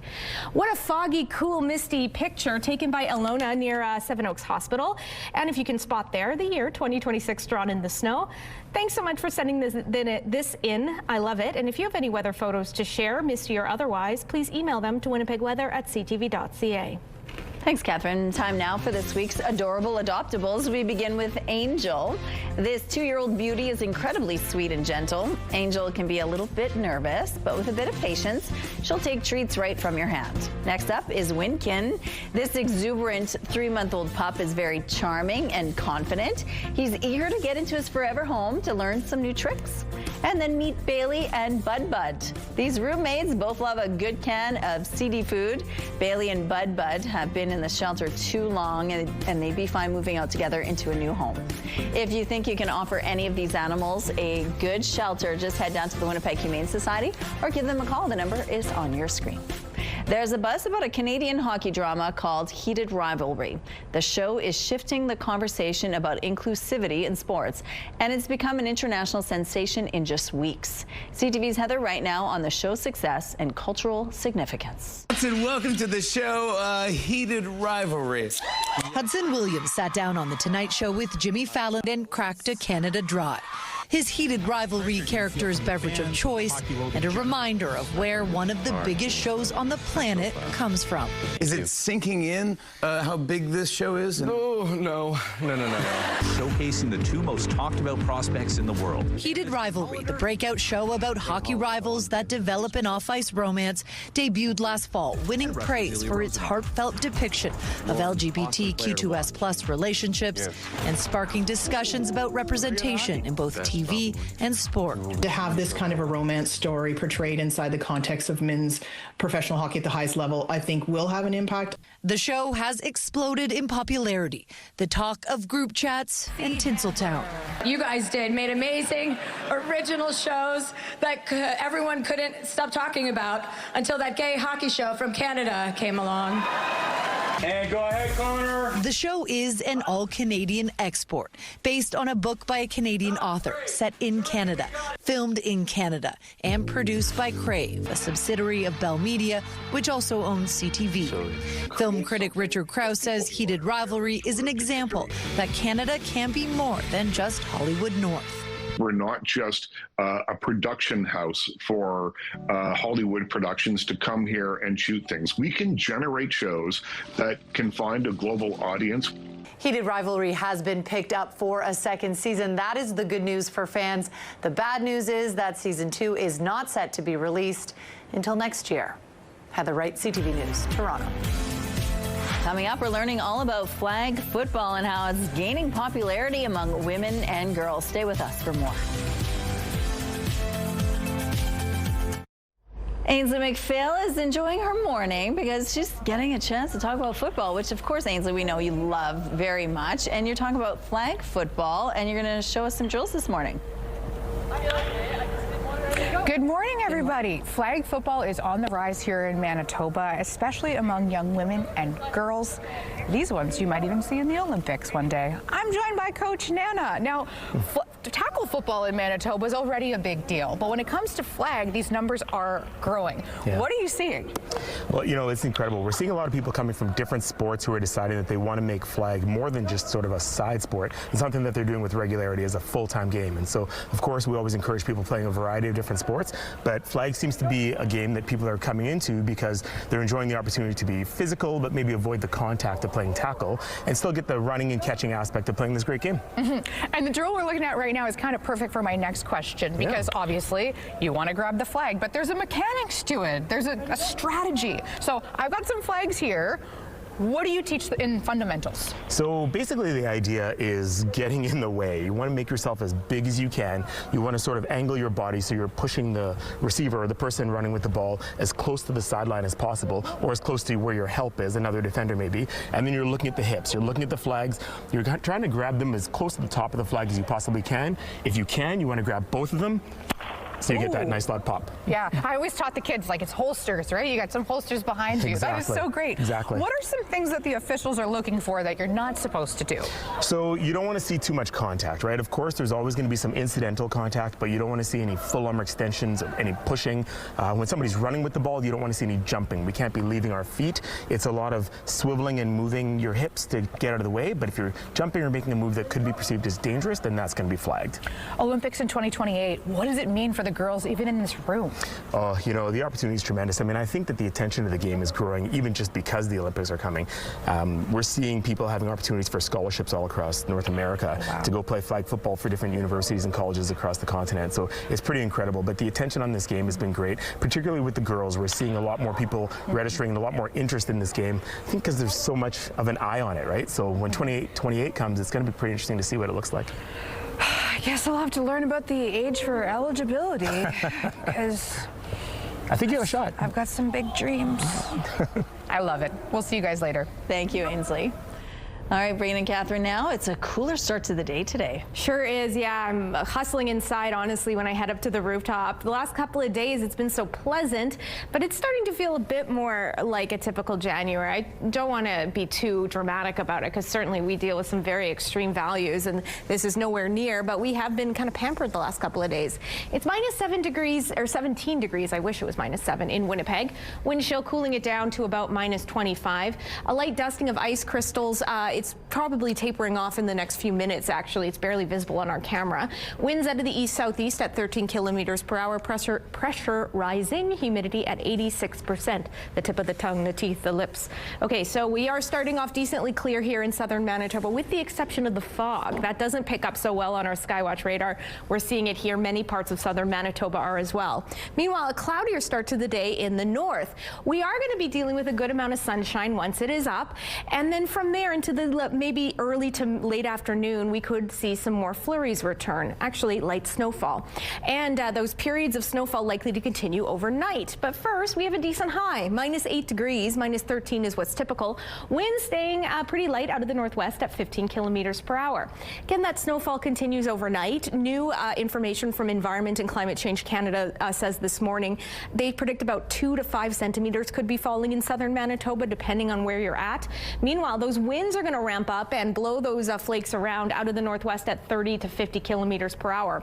The low pressure system bringing that snowfall will likely last into tomorrow morning, and then from there a mix of sun and cloud. Cooler temperatures than we've been seeing, with minus 12, and those northwesterly winds staying strong and persistent. Into Sunday, though, short-lived in terms of that cool down. We're looking at a high of minus 2 degrees with a mix of sun and cloud. And if you can believe it, we get even warmer on Monday, hovering around the freezing mark with clear sunny skies. Tuesday, we cloud over again with a chance of flurries. Thank you. Manitoba's Progressive Conservatives have penned a letter asking Health Canada to reject the NDP government's application for a supervised consumption site on Henry Avenue. And party leader Abhi Khan says the letter echoes one submitted by area residents. The letter points out the lack of accountability and need. There is no baseline data on the numbers of overdoses currently in the neighborhood for the last 12 months to 24 months. The NDP say they will supposedly improve health outcomes without increasing risk to public safety. Khan and PCMLAs accuse the NDP of not laying out a concrete plan on funding, staffing, or how emergencies would be handled at the site. They say long-term rehabilitation should be the focus instead. The Tories were joined by area residents and business owners opposed to the planned site who are frustrated. Their concerns seem to be falling on deaf ears. How many nurses are you going to have? Well, I don't know. Where the nurses are going to come from? I don't know. Is it going to be 18, 3 nurses? What are you going to do with the people that are going to be waiting outside to access? How long are they going to stay? You know what they said? It's going to be like a lounge. They can do the drugs and then they can enjoy their high and then they leave. Well, how long is that going to take? They have no plan. And to be able to just force this on our people is wrong. In December, the NDP announced it would open the province's first supervised consumption site at 366 Henry Avenue after previous plans to open one near Disraeli Freeway fell through. RCMP and Westman have recovered some $150,000 worth of stolen property, some which was pilfered as far back as 2021. Mounties found the goods on a rural property north of Brandon. It includes a snowmobile, utility trailer, a boat and boat trailer, construction signs, a golf cart, and a skid steer. RCMP began investigating after several pieces of construction equipment were stolen from a site northwest of Brandon in early November. That eventually led them to the property where a 45-year-old man and 42-year-old woman were arrested.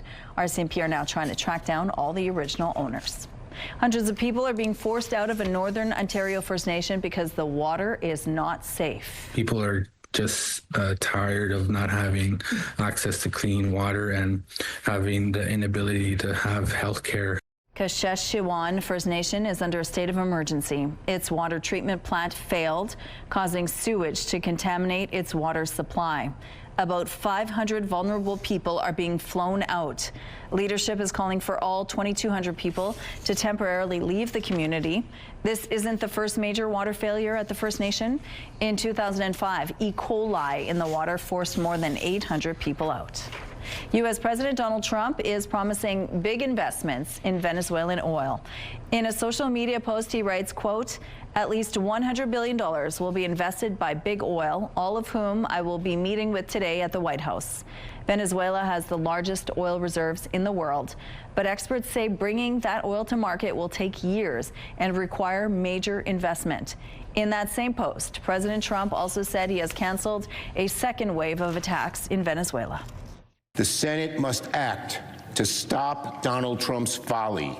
5 Republican senators joined the Democrats to vote in favor of a bill requiring congressional approval for more military action in Venezuela. President Trump says he's canceling the second wave after cooperation from Venezuela's government. He calls the release of political prisoners in the country a sign of seeking peace. This isn't your typical pub gig. The Kitchener-Waterloo Symphony played a sold-out show at a bar this week. It's called Symphony and Suds, a series of shows which aims to connect a new audience to classical music. These bar shows are part of the Symphony's comeback season. After declaring bankruptcy 2 years ago, the players took it upon themselves to get the Symphony back off the ground. We have some road closures to remind you about this morning. All lanes on Lombard Avenue will be closed between Rory and Westbrook. Following the rush, the southbound curb and middle lane on St. Mary's Road will be closed one at a time from Morier to Ellesmere. And on Silver Avenue, the eastbound curb lane will be closed between King Edward and Century. If you have other traffic tips, please share them with us by sending a text. And here's a look now at your gas prices. The Canadian average is $1.24. Manitoba's average is lower at $1.18. Winnipeg's average is $1.19, and the lowest price in the city is $1.02. All this information is on gasbuddy.com. Here's a look at what's happening outside. It is minus 17 right now with the wind chill. It feels more like minus 25. It's a cold day. We'll be back after this.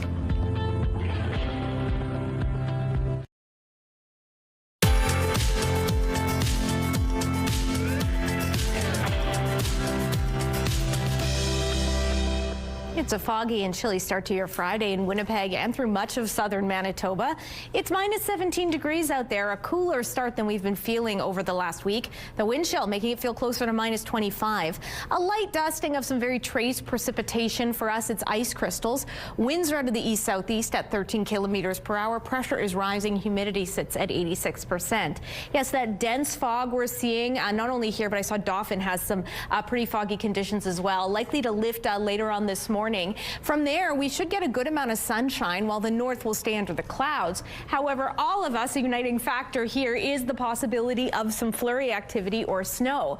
For Thompson, Gillam, Churchill, Island Lake, all of you, you're looking at periods of light snow off and on throughout the day, likely lasting into the overnight hours as well. Temperatures cooler than you've been seeing through most of the week. Minus 14 in Thompson, minus 17 in Gillam, minus 22 in Churchill. But Island Lake sitting pretty at minus 9. Northwestern Manitoba, much the same. Chance and likelihood of periods of snow for you off and on throughout the day. Temperatures milder along most of this stretch, like in Opaskwayak Cree Nation with a high of minus 9, Flin Flon at minus 8, chillier in Lynn Lake at minus 17. Southwestern Manitoba likely starting off on a mix of sun and cloud. Then we start to see those clouds intensify as that low pressure system moves in, bringing a likelihood of light snow. Highs of minus 8 in Brandon and Ipoh, minus 10 in Dauphin and Swan River. Much the same for us here. Maybe some warmer temperatures, though, coming in Morden and Winkler, Steinbach and Pinawa, where you'll likely be spared of most of that precipitation. And northwestern Ontario, for the most part, dry, with the exception of Kenora and Fort Francis. Temperatures overnight dipping down to minus 11 as those periods of snow continue. They'll likely taper off into tomorrow morning with a high of minus 12, leaving behind a mix of sun and cloud.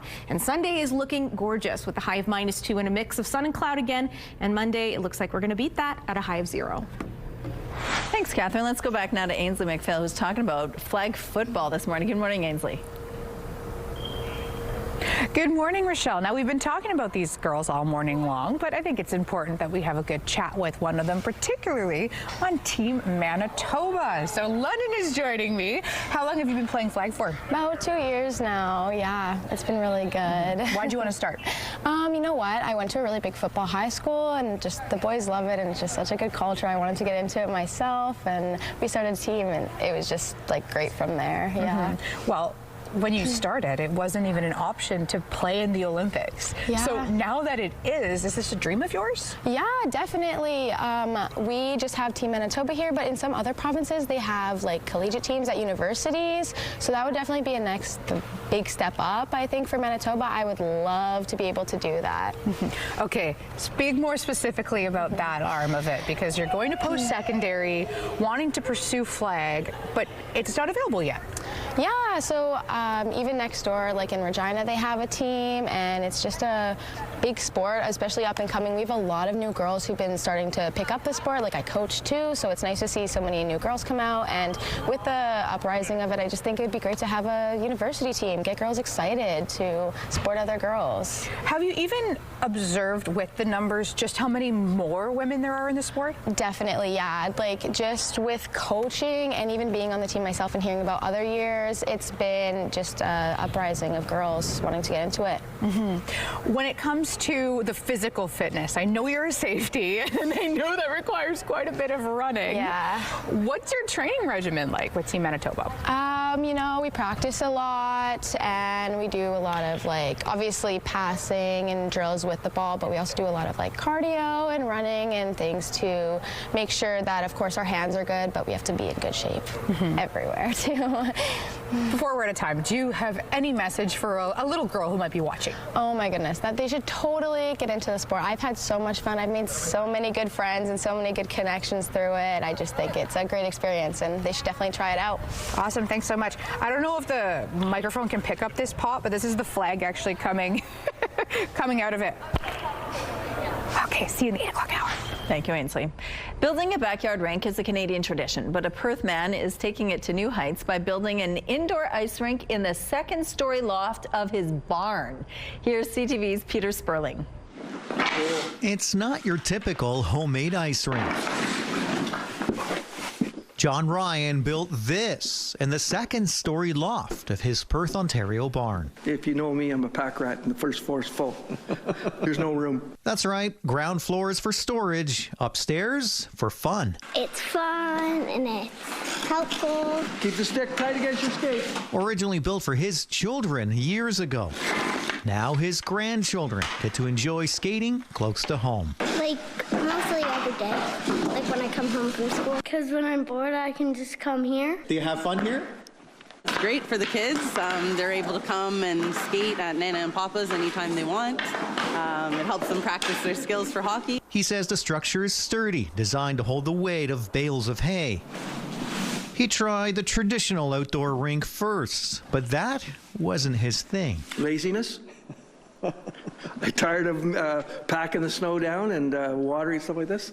This, once you've got it in, my son and I think 4 hours, we had it ready to go. Throw the hose in it and walk away. Of course, he added boards, lights. Taylor, are you ready for some more hockey? And a staircase to make getting up and down easier. Ryan's been doing this for 16 years now, and even though it is indoors, it's still very weather dependent. You take the pucks and the nets off and let it puddle up. Once she gets hard, she's good to go again.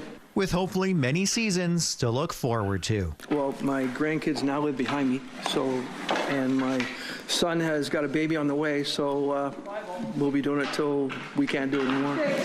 Peter Sperling, CTV News, Perth.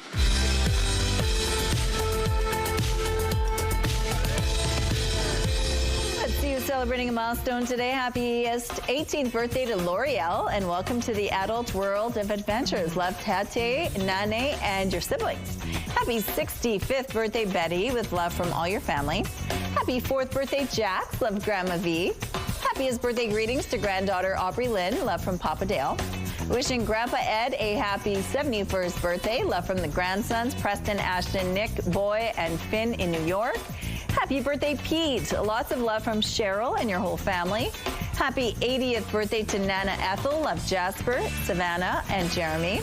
And best wishes for a wonderful day, Peggy, on your 100th birthday, with love from your family. To submit your milestone, visit our website, ctvnewswinnipeg.ca, and fill out the form at least 2 days in advance. It'll also enter you into our monthly contest for a chance to win a $100 gift certificate to Party Stuff. Milestones is brought to you by Party Stuff, Winnipeg's balloon headquarters with 3 locations. Weather is brought to you by ABC Fire and Safety, your CO2 refill store. A milder day ahead, not quite as warm as we've been seeing the last couple, but we'll take it. -8 degrees, still above seasonal, which is -13. Actually well below what we got last year, even at 0. However, that record elusive set back last century. Alrighty, in terms of our current conditions, it's -17, feeling brisk, with that wind chill making it feel even brisker at -25. It doesn't really pick up on camera, but we have this dusting of ice crystals happening. It looks kind of like glitter in the air. That's the remnants of that low pressure system that brought snowfall overnight. Winds have ramped up out of the east-southeast, and they will be getting strong as well later on today. Barometric pressure is rising, humidity sitting at 86%. So in terms of our temperatures, we are dealing with still above seasonal throughout the day, as mentioned, through much of southern Manitoba, but a bit of a dip from yesterday. In terms of our sky conditions, we're going to have a brief break from that snowfall, likely a mix of sun and cloud in southern Manitoba to kick off the day with light winds, and then into the afternoon hours, likely that snowfall returns as another system rolls in. Northern Manitoba, an overcast start to your day, and likely snowfall for you off and on throughout the entire day and overnight. Temperatures in the northeast a little bit cooler, in the mid to upper minus teens, and a few degrees cooler or warmer, to the northwest. Excuse me. For us here in southern Manitoba, those flurries continue overnight, likely tapering off into tomorrow. About 2 to 4 centimeters worth could be falling. We'll get that sunshine back tomorrow. Thanks, Catherine. When a family loses a child either through a miscarriage, stillbirth, or at birth, a local organization reaches out and provides support and comfort to the grieving mom and dad. The group is called Manitoba Angel Dresses, and it's completely free for families and is volunteer-led. Joining us now from Manitoba Angel Dresses is Diane Monkman. Good morning, Diane. Good morning. Thank you so much for joining us. Now, losing an infant is every expectant parent's worst nightmare. Tell us about how infant loss is no longer taboo. Well, it is starting to come into the light with the help from the health centers and hospitals. They are treating it more like this infant was a person, and we are able to grieve and mourn and celebrate that little life that was here. And tell us why it's important to do that for the grieving families. Well, in the past, it was just shoved under the rug, and you just went home, and it was never ever acknowledged. Now it's acknowledged. Families are able to make some memories with the little one prior to a final ceremony or whatever the family chooses. What we do is we provide a small items of comfort, which is a little dress or gown, blanket, hat, and these are clothed in, the infant is clothed in by the funeral home or the hospital, which normalizes the little babe more for the family, and they can take pictures, spend time with the babe, and say their goodbyes. Right. So how did Manitoba Angel Dresses even begin? In around 2014, a lady from Saskatchewan brought the movement to Canada. She helped a couple of ladies from Brandon start the organization here in Manitoba. And of course, everyone flooded the people with gowns, and they had so many that they didn't know where to put them, where they could go. In 2016, Susan and I took over the organization and revamped everything, and now we have places where these little outfits can go to the funeral homes, hospitals, or they can come directly to us for an outfit. We have further expanded to include knitted items and We are working hard to get what is called a cuddle cot in hospitals, in the hospitals, so that they can spend more time with the infant, which cools the infant's body, so the family can make more memories and spend time. Because the mom might have gone through a traumatic birth, and she may have drugs still in her system, or she needed more time, right? Yeah. So we are allowing that to happen with these cuddle cots being donated to the funeral, to the hospitals. And what do families tell you when they are able to do this? Unfortunately, we don't hear from the families. We hear from the hospitals and the funeral homes how much it is appreciated and needed. You're actively looking for some support from the community. What are you looking for right now? Right now, we're trying to make more awareness that we are here. And what we're trying to do is put together an ambassador program, which will go out into the communities and let people know that we are here to help whatever we can do. Are you looking for volunteers as well, or any extra dresses to be made? Right now, we just finished a gown donation drive, and we have over 100 on hand. So we're good for gowns for now. And we are looking for people who want to get out in the community and are really good at chatting with people.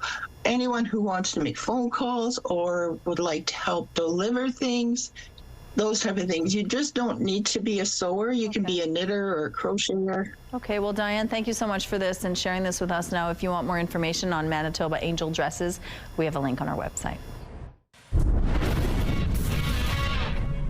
Welcome inside the Sports Center newsroom. Jermaine Franklin with your must-see moment from Thursday. For it, we're heading to Montreal. Canadians hosting the Panthers. First period, Juraj Slafkovsky kicks it out front, and Oliver Kapanen swats it out of mid-air and in.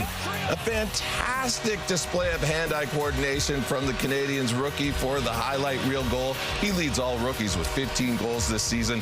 That's your must-see moment from Thursday.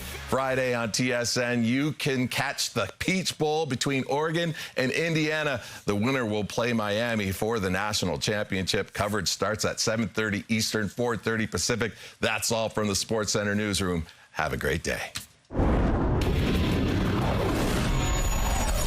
The TSN must-see moment is brought to you by Super Blinds and Draperies, featuring Hunter Douglas products. It's Friday, January the 9th. Corner Conundrum. One Winnipeg councillor is wondering why crash numbers are up significantly at a high-speed intersection in the southwest. Restoration Resources, what Ottawa and other levels of government are sending to kickstart the long recovery process at Pimicikamak Cree Nation.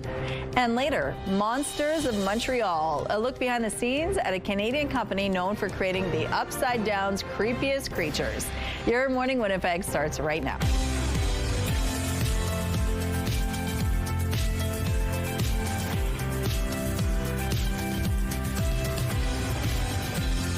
Good morning, Manitoba. Happy Friday to you. It is 8 a.m. Thank you so much for being with us here on Your Morning Winnipeg. We've reached the weekend. We're finally here, and we have a lot in the next hour for you. Before we say goodbye, we have The Mother and the Bear, which was a Winnipeg-based film, and it's a Winnipeg-based story in the film as well. And in fact, Winnipeg really plays a large role. It's almost its own character in the film, and it hits theaters today. So we're going to find out a little bit more about the film itself and introduce you to the actor who is part of the movie. But today, the weather, it's a good day to be inside because it's a little cooler than what we've been having all week. Certainly, yes. I stepped outside this morning and I'm like, what is this? What are these temperatures? Forgetting, of course, that I've lived in Winnipeg my whole life, and this is not even bad for January standards. But to that degree, we've had some very favorable, lovely, merciful weather from Mother Nature through the week. So it kind of got me a little bit soft for this time of year, but I'm hardening up again just with one breathe in of that cold air. there, minus 17 degrees. That wind chill making it feel closer to minus 25. It's not showing up on our camera, but there's a very light dusting of ice crystals, the remnants from a low pressure system that spread mixed precipitation through southern Manitoba. Winds out of the east-southeast at 13 kilometers per hour. Pressure rising, humidity sits at 86%. So while we will see a good amount of sunshine today with a mix of sun and cloud mixed in there, saying mixed many times, as evidenced on our Skywatch, and the north is going to be dealing with overcast skies, we're likely not going to be done with the snowfall for today. So you can kind of see how this will unfold on the futurecast. There's kind of a smattering of systems there as the day progresses at lifts, likely bringing light snow through northern Manitoba off and on throughout the day. And then for us, entering into the southwest later on into the afternoon, this low pressure system likely to fan out, spreading more periods of snowfall overnight to southern Manitoba. 2 to 4 centimeters could be coming between now and tomorrow morning. That's Care of Environment and Climate Change Canada. Lots of cloud coverage, and then into Saturday we'll start off with the snowfall, and that'll taper off into the afternoon, leaving behind lots of sunshine. In terms of our temperatures, a high of minus 8, still above seasonal, getting a little bit cooler tomorrow, but we rebound into Sunday. Oh, your weather art of the day. Stunning picture drawn by this protege, 3-year-old Oliver, my nephew. And if you've been noticing every day that it has been one of my family members doing these drawings, I have that many nieces and nephews, and it's because we're running low on these weather art of the day entries, and they took mercy on me. So please send us a picture of your kids' weather-themed artwork to winnipegweather@ctv.ca, because we're featuring one every day here on Your Morning Winnipeg. The weather art of the day is brought to you by 103.1 Virgin Radio. A city councillor says a Waverly West intersection has been the scene of multiple collisions as of late. Janice Lukes wants to know if these accidents can be curbed at Kenaston and Northtown Road. I really don't know. I've asked the public service to look at it because it's not an unusual intersection. Area Councillor Janice Luke says in the last few months there have been multiple crashes at Kenaston Boulevard northbound and Northtown Road. In at least one accident, a vehicle crashed into and damaged this decorative wall. These temporary barricades are in place now, and most concerning, behind the wall is the playground area of a daycare. It's so close that it could be a concern to, a lot of other people as well. Numbers from MPI show there were 31 collisions at the intersection in 2025 compared to 19 in 2024, 21 in 2023, 28 in 2022, and 26 in 2021. The president of the daycare says they'd like to see additional barricades, new signage, and a speed limit reduction around the intersection. Public Works officials say they will report back with data and potential safety upgrades in 6 months. More workers and heaters are on the way to a beleaguered First Nation in northern Manitoba, where thousands have been forced out due to frozen pipes and sewage backup. Pimicikamak Cree Nation says additional heaters are expected to arrive Monday, and 30 more tradespeople are to follow. Chief David Monia says many holding tanks in homes remain frozen, and testing needs to be done on water lines once they're thawed. The federal government is committed to helping with restoration. Premier Wab Kinew has asked Manitoba Hydro to review its response to the power outage and consider moving the community's power line. Meantime, there was a show of support here in Winnipeg for the people of Pimicikamak. A round dance was held at the Manitoba Legislative Building. Organizers say the people who live in the northern community won't be going home for a while, and they want to show them Winnipeggers stand with them. The U.S. Supreme Court could rule today on the legality of President Donald Trump's global tariffs. This is a decision that could trigger refunds and send a wider message to the president. It'd be very important to see how the Supreme Court rules to see whether they're striking down a lot of those broad presidential powers that they might use to, use the next piece of legislation to support tariffs. Trade experts say if the court strikes the tariffs down, the next question would be what happens to the money that's already been collected. It's valued as high as $150 billion US. And what impact could that have here in Canada? The ruling would only have an effect on certain tariffs and would mainly benefit the sectors who are not covered in the Canada-US-Mexico agreement. That means the steel and aluminum industries would not be impacted by any changes. Here's what's happening now along the St. James Bridge. Looks like a smooth drive in this part of the city. No issues to tell you about at this point. Traffic is brought to you by Mr. Lube Plus Tires. Open late, ready when you are. We're talking flag football with our Ainsley McPhail this morning, and the Olympics are coming as well. Good morning, Ainsley. Good morning, Rochelle. Those names haven't been announced yet, but 2028 flag football in the Olympics. And Manitobans could be on that list. Manitobans in this room could be on that list. Jess is joining me once again from Football Manitoba. Yeah. How spectacular is it to be able to work alongside basically professional women? Yeah, it's really awesome to be a part of what could be the next Olympians that represent Team Canada. There are so many great athletes here, and I'm just really excited to be a part of that process. So because this wasn't a thing before, and these girls didn't even know this was possible when they were coming up the ranks, how does it work now with the selection? So once a year, Football Canada, who is the governing body, they put together an ID camp that athletes can come and be identified, and then Football Canada makes a Team Canada, essentially, that travels across the world and basically competes against other countries and gets better and develops. And then there is another pathway for junior athletes, so those under 18 to do the same thing, essentially, be identified, be a part of Team Canada at the junior level, and then they are developed to be a part of the senior team that will hopefully be the Olympic team. The girls we're looking at right now is a group of different ages on Team Manitoba. Yes. In your opinion, where does Manitoba sit when it comes to talent? I mean, we got the best of the best right here. I don't want to be too biased, of course. I mean, I think that if anybody puts in enough work, then you could be a part of Team Canada. You just have to want it bad enough.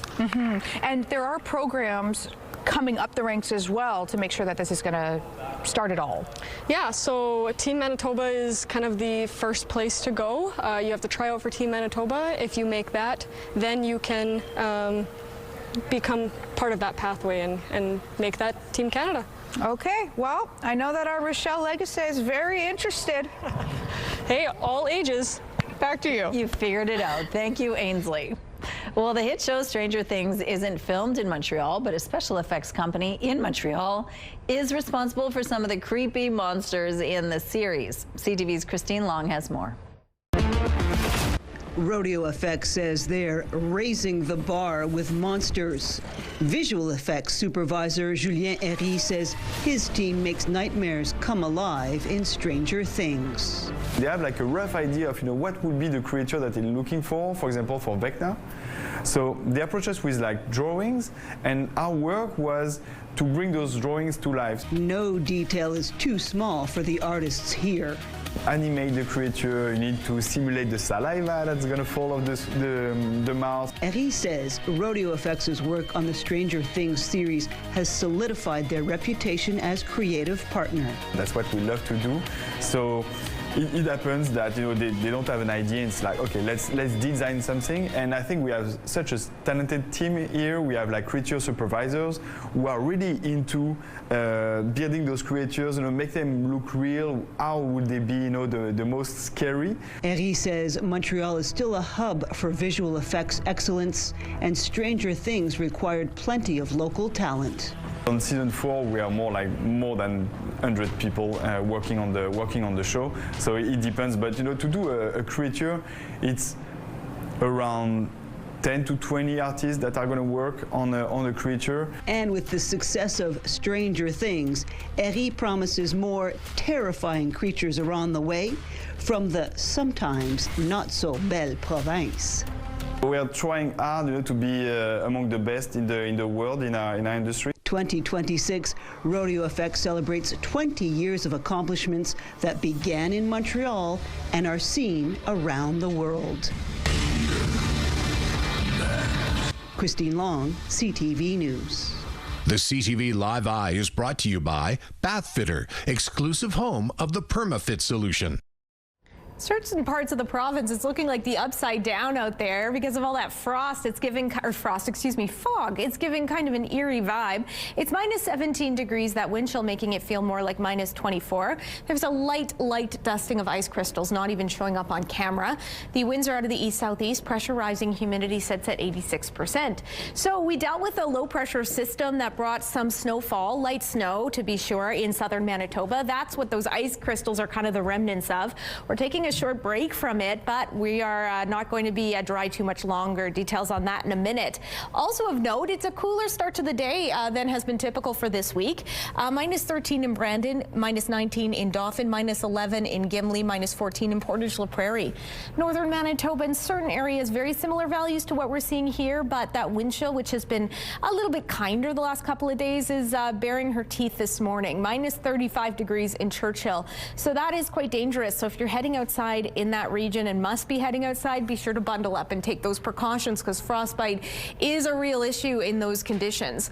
As the kids head to class, not quite as frosty here in Winnipeg, a mix of sun and cloud at about minus 13 degrees. A little bit warmer as they take lunch, still under that mix of sun and cloud, but likely into the afternoon clouds roll in and that snowfall could begin as they head home with a minus 9 degrees. We'll get slightly warmer for a high today at minus 8. Winds will stay light throughout the day, and then overnight we'll start to see that flurry activity continue. Temperatures dipping down to minus 11, and then tomorrow slightly cooler, but look how nicely we rebound into Sunday. We're taking a break, but stay with us. We've got so much more ahead on Your Morning Winnipeg. Meta Platforms on Friday unveiled a series of agreements that would make it an anchor customer for new and existing nuclear power in the U.S., where it needs city-sized amounts of electricity for its artificial intelligence data centers. The Facebook parent said it would back new reactor projects with the developers TerraPower and Oklo, and has struck a deal with the power producer Vistra to purchase and expand the generation output of 3 existing nuclear plants in Ohio and Pennsylvania. Rio Tinto says it's open to retaining Glencore PLC's massive coal business if merger talks between the two companies are successful. This, according to people familiar with the matter. The move would represent a significant shift for Rio, which agreed to sell its last coal mines in 2018. Glencore is one of the world's biggest producers of coal. Rio and Glencore had discussions about a combination in 2024, but the talks fell apart after they failed to agree on issues including valuation. Since then, copper has rallied to a record high, and Glencore has sought to position itself as a company with huge copper growth potential. Those are your morning business headlines. For BNN Bloomberg, I'm Roger Peterson. Canadian teens are on the popular social media platforms Snapchat, Instagram, and even Facebook every day. The platforms are meant to be fun and keep them connected with their peers online, but it's where kids are being harmed. According to a new study from the Canadian Centre for Child Protection, it's estimated that 9 in 10 teens fall victim to sexual violence in private messaging apps. Joining us now is a global analyst network manager with Project Arachnid from the Canadian Centre for Child Protection, Camelia Lane. Good morning, Camelia. Good morning. Thanks for having me. Well, thanks for joining us. Now tell us what Project Arachnid is exactly. So Project Arachnid is a suite of tools developed here at the Canadian Centre for Child Protection that works to curb the distribution of child sexual abuse and exploitation material. So it is working every single day to send notifications to service providers where it detects CSAM. And we have an entire global team of analysts that are working in the tool in order to get those images classified and sent out for notification. Now, you surveyed about 1,300 Canadian teens between 13 to 17 and found that sexual violence was a common experience for most of them. Tell us what about some of the numbers you found. Yeah, so in that survey that we just recently did, we did find that 9 in 10 teens out of that representative survey had experienced online sexual violence.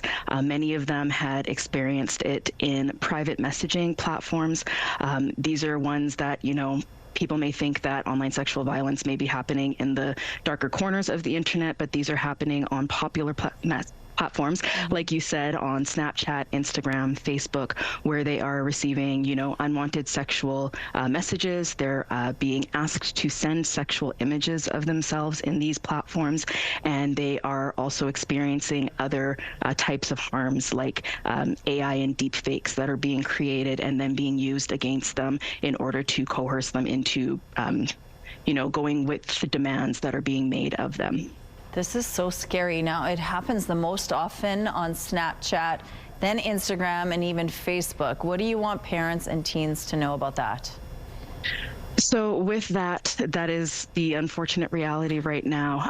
So for parents and teens, it's going to be really important to have those open lines of communication with each other. So for parents to know who it is that their teens are talking to on these platforms, to let them know about the harms that are happening and how quickly those harms can escalate.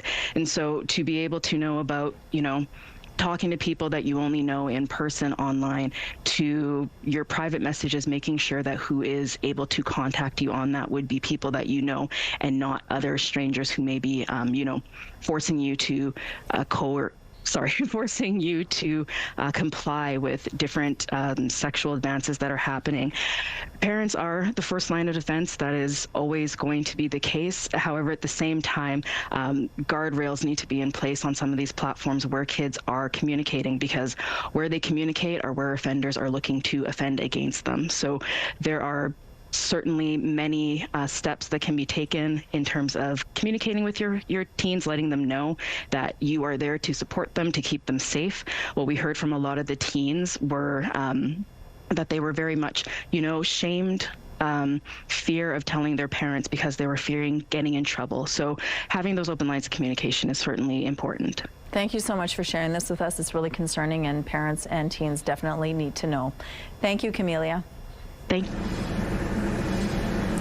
Since the sun has risen, it's exposing just how much fog there is in Winnipeg, certainly downtown Winnipeg. It is about minus 17 degrees to kick us off. That wind chill making it feel more like minus 24. Some very trace ice crystals blowing in the breeze. Winds out of the east-southeast. The barometric pressure is rising and the humidity sits at 86%. Let's start to the north and work our way down.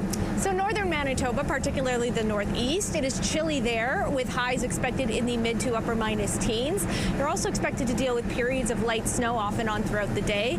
The northwest likely also to see those flakes fly. Temperatures a little bit warmer, if you can use that word in January, into the ties into the low minus teens. For us here in the south, while we'll see this fog dissipate and we'll get a mix of sun and cloud for the morning and part of the afternoon, we will see the clouds roll in again as an approaching low pressure system spreads through southern Manitoba and spreading some light snow today and into tomorrow morning. The good news is temperatures still mild. Minus 8 in Winnipeg, very similar highs expected all throughout southern Manitoba. And overnight, temperatures dip down to minus 11 as winds ramp up strong and gusty out of the northwest, whipping those snowflakes around. As mentioned, that snowfall should taper off into tomorrow morning, leaving behind a mix of sun and cloud. A cooler day than what we've been seeing in Winnipeg at minus 12, but we rebound so very nicely on Sunday with a high of minus 2 with lots of sunshine. Speaking of the fog, look how eerie and wonderful and dramatic this photo is taken by Ilona. If you have any weather pictures to share, email them to the address on your screen. Weather is brought to you by Canadian Footwear, helping you find the perfect fit.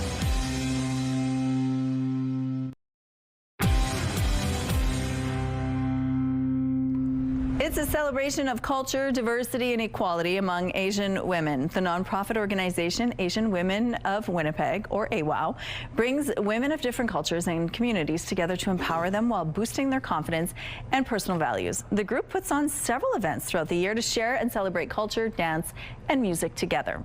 This weekend's event is called Lori Mela, and joining us now from the Asian Women of Winnipeg is Sharon Tapia and Paramjeet Rai. Good morning to both of you. Good morning. Thank you so much for joining us. Now, this is so exciting because you've been around for 10 years. Yes. Tell us how this group even started 10 years ago.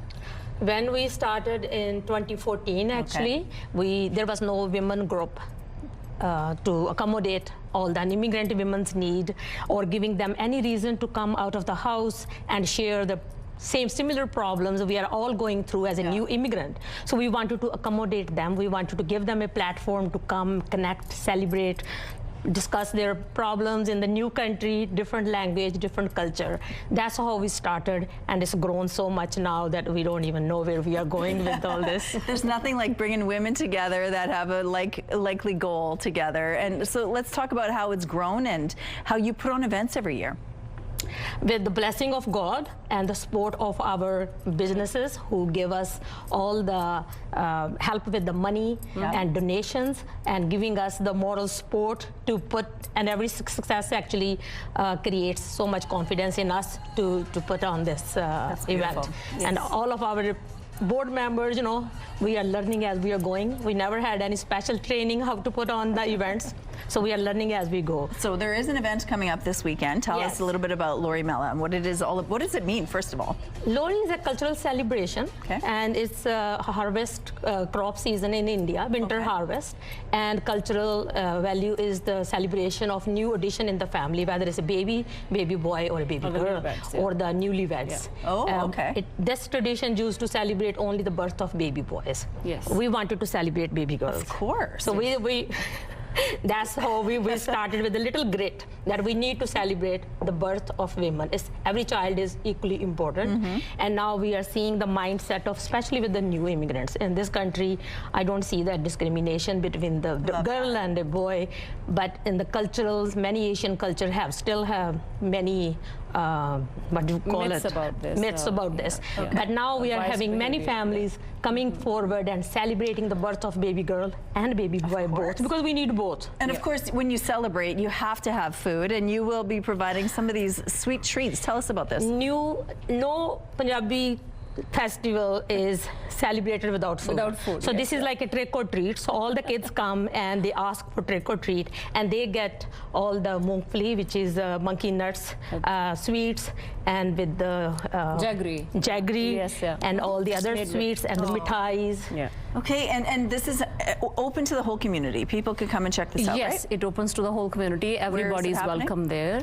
Where and when? RBC Convention Center, tomorrow, Saturday, January 10th.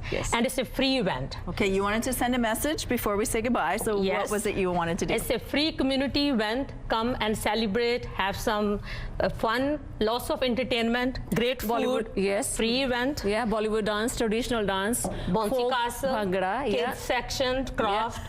Face painting, henna painting, butter chicken, samosas, and lots of singing and live singing with Jago. We are opening the door 5 o'clock, 5:30. We are doing a special ethnic dance with a live singer, local talent. Thank you so much for sharing this with us. Of course, if you do want more details, we have a link on our website, but I think you ladies covered it. Thank you so much. Thank you. Thanks. Here's a look at what's happening now on Osborne Street. Looks like things are moving well here. We'll be back after this short break. Stay with us.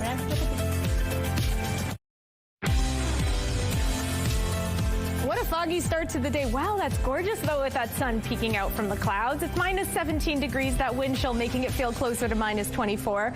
Light-ish winds, pressure rising, humidity sitting at 86%. Bit of a cooler start than we've been used to the last couple of days, but no worries. There are some warm temperatures still in the cards for us today and for the rest of the week to come. The fog doesn't quite translate on our radar, but you do see a good amount of cloud coverage all throughout the south. That should dissipate nicely into the afternoon. Into the morning. Clearly a morning on vacation or weekend. Minus 8 degrees is our high today, a mix of sun and cloud. And then into the afternoon is what I'm trying to say. Clouds then roll in, as do the likelihood of some snowfall. Winds decently light out of the northwest with those periods of snow ramping up and particularly sticking around overnight. Environment and Climate Change Canada estimates about 2 to 4 centimeters could be coming our way. It will be light snow, but snow nonetheless. Temperatures dipping down to minus 11. The other big takeaway, these strong winds out of the northwest at 30, gusting at times to 50 kilometers per hour.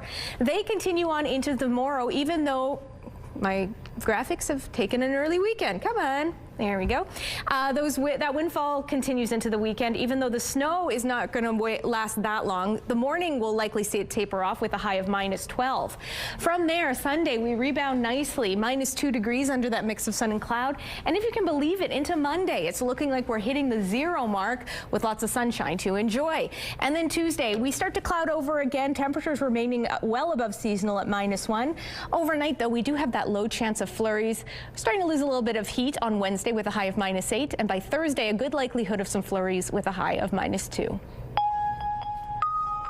Thanks, Catherine. People living in Selkirk are learning there's a new officer in town. A community safety officer was hired there last spring, but that's led to some confusion on the streets. I've never seen the car in Selkirk, but my first thought was if they had attempted to stop me, I probably wouldn't stop. I would be concerned about impersonation of a police officer. Selkirk resident Doreen Lansky is referring to this gray SUV she's noticed lately as it cruises Selkirk streets. The driver is actually a community safety officer the city of Selkirk brought in last May to help out RCMP and go on community patrols. Dwayne Nickel is Selkirk's chief administrative officer. He says the CSO position was instituted to complement existing Selkirk RCMP detachment members.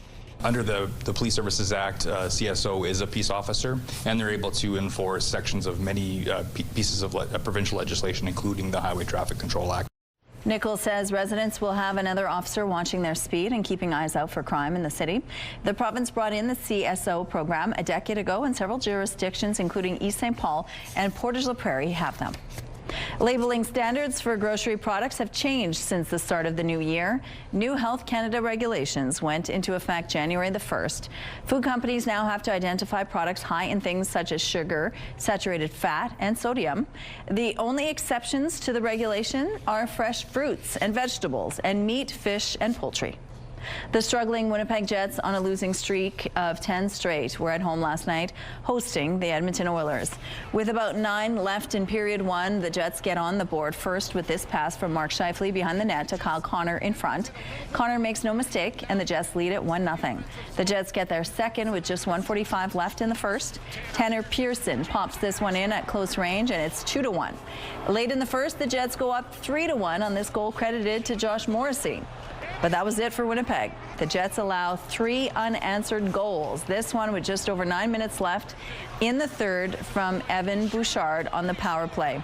It completes the comeback for the Oilers, who edged the Jets 4-3. That's the 11th straight loss for the Jets. They'll be looking to turn things around tonight with puck drop at 7 against the visiting LA Kings. Alberta's Fish Creek Provincial Park is used by more than 3 million people annually, but it's also home to a variety of animals. Somehow they manage to find quiet, remote places to spend their day. But after dark, cameras reveal all of that wildlife has a nightlife. CTV's Kevin Fleming has more on the research. There are 19 wildlife cameras in Fish Creek Provincial Park that are triggered by movement.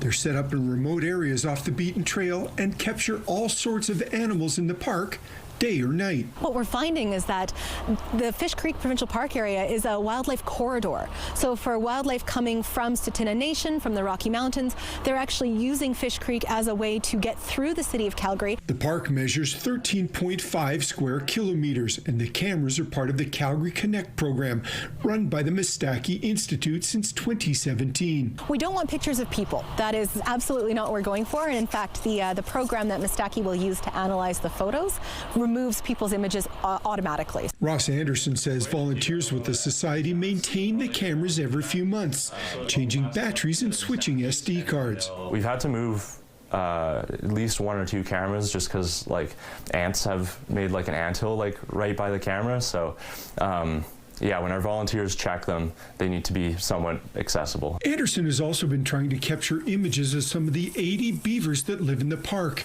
But when he sets a camera up, they're hard to see because they're working in the bushes. It's kind of tricky. There was a couple spots that I thought would be really good where I set it up like facing like a active beaver channel, but when I set it up there, I actually didn't get much action from the beavers, but that's the spot where we did get the video of all the raccoons kind of washing their hands in the water. With the beavers, we have more birds, we have better success with fish spawning, especially important given Fish Creek is a feeder stream for the Bow River. The society wants to use any video it gathers of the beavers to help educate the public on the importance of the species in the park. Kevin Fleming, CTV News, Calgary. Here's a look at what's happening on Notre Dame Avenue. Things appear to be moving quite well here. We have no real issues to tell you about at this point in the drive. Here's a look now at your gas prices. The Canadian average is $1.24. The Manitoba average is $1.18. In Winnipeg, the average is $1.19. And in Winnipeg, the lowest is $1.02. For our question of the day, we wanted to know, well, today is National Word Nerd Day, so we asked, what's a nerdy thing you like to do? Lindsay said that every October she attends Winnipeg Comic Con. If that isn't nerdy, I don't know what is. Thank you, Lindsay. Debbie shared, put blueberry up my nose, and that, of course, is a reference to the Big Bang Theory. It's a joke there. Auntie Nina likes to play Wordle and Solitaire. Marlene collects pens, likes Jeopardy, still writes letters, and does crypto quote puzzles. And a nerdy thing that Jackie does is plays Minecraft and Wizard 101 with her 22-year-old daughter. Thank you so much for your responses. Let's go to Ainsley now, who is a football nerd. You love football, especially flag football. Good morning, Ainsley. Good morning, and it's funny, that's the perfect transition. Who better to be joined by for our next segment, the Executive Director of Football Manitoba. Already I'm asking him all of those nerdy questions behind the scenes, but we'll keep this one a little bit short, Bill. Throughout the morning we were chatting about flag football. The girls, unfortunately, who were here before, they had to go to school. You guys have seen numbers both on the men's and the women's side growing so much so that you can't even fit it all into one room. That's right. Yeah, we have we say it's the fastest growing sport in the world, and I think the numbers would back that up. We sold out. Our winter league starts in 2 weeks, and it's completely sold out. Almost 900 kids here. We play the University of Winnipeg Recplex here, and it's a great facility, but we're limited with space, so we fill it up and we do as much as we can to make it work. A lot of folks love the tackle game, but some reluctant to put their child in, especially at such a young age. Is that why you think that more people are turning to flag? I think that there's definitely groups of people who prefer the contact side versus the non-contact and vice versa. But I also think there's a lot of overlap. We see some kids like it. I think the reason flag is popular, frankly, is just because it's a really good sport. And what are some of the exciting bits of it? I know that Olympics is in the works for 2028. What excites you when it comes to the future of this game? I just love the fact that it's such an easy game to get started with. So it's five-a-side. There's very little equipment. You need a small space to make it work. And we're seeing small communities that traditionally wouldn't have team sports, the ability to play there. I love the fact that it's taking off the way it is, and just the number of kids playing. That's what makes me excited. When it comes to the game itself, it's exciting. You've got, I mean, even at this facility, you've got parents lined up, grandparents really excited to see. But the gameplay, too, is fascinating. Yeah, it's a great game. It's a great game to watch. People love it when they see it. I know we hosted a national championship here a couple of years ago, and the crowd came out, and mostly it was mums and grandmas and uncles and aunts and things, and they, I'm going to go support. But once they saw the game, they fell in love with it. And people, we have people all the time coming on. They just see the game happening here at the Recplex, and they come on. They say, "How do I sign up? How do I play?" So it's fun. It's a great game. Phil, thank you, Executive Director of Football Manitoba. What a nerd. Thank you, Ainsley. Let's go out to the rooftop now. I'm a nerd, a book nerd. That's what I call myself. What are you a nerd of, Catherine? Oh gosh, books, musical theater. Movies. Director Kim sang in my ear. I thought, was she heckling me for a second? No, yeah, I'm definitely a movie nerd. Yeah, she was heckling me. She just confirmed. You know, Rochelle, not a bad day to stay in with a book or a movie, depending on your facet of nerdom, because it's not as inviting as it was but yesterday. It's -17 degrees to kick off the day, -24 at the wind chill. A very light dusting of ice crystals. I'm looking around to see if they're even present anymore. They were barely noticeable just last hour, and they're definitely wrapping up. Winds out of the east-southeast. Pressure is rising. Humidity sits at 86%. So yes, while we saw some light snow overnight from a low pressure system, we're not totally done with the precipitation here in southern Manitoba. So that means we're going to start off once this cloud and light fog dissipates with a mix of sun and cloud through much of the day. And then into the afternoon, clouds and some snowfall coming. Light, but snow nonetheless. Obviously arriving first in the southwest and pushing into our region. About 2 to 4 centimeters could fall between today and tomorrow. High, still decent at -8. To the north we go. Lots of snowfall expected for you off and on throughout the day. Cloudy skies, not much sunshine to enjoy. Temperatures in the northeast in the mid to upper minus teens and a few degrees cooler to the northwest. I'm going to go inside and warm up, maybe brush up on my movie recommendations, but stay with us. We've got so much more Your Morning Winnipeg just ahead. Weather is brought to you by Garage Masters, your complete garage specialists.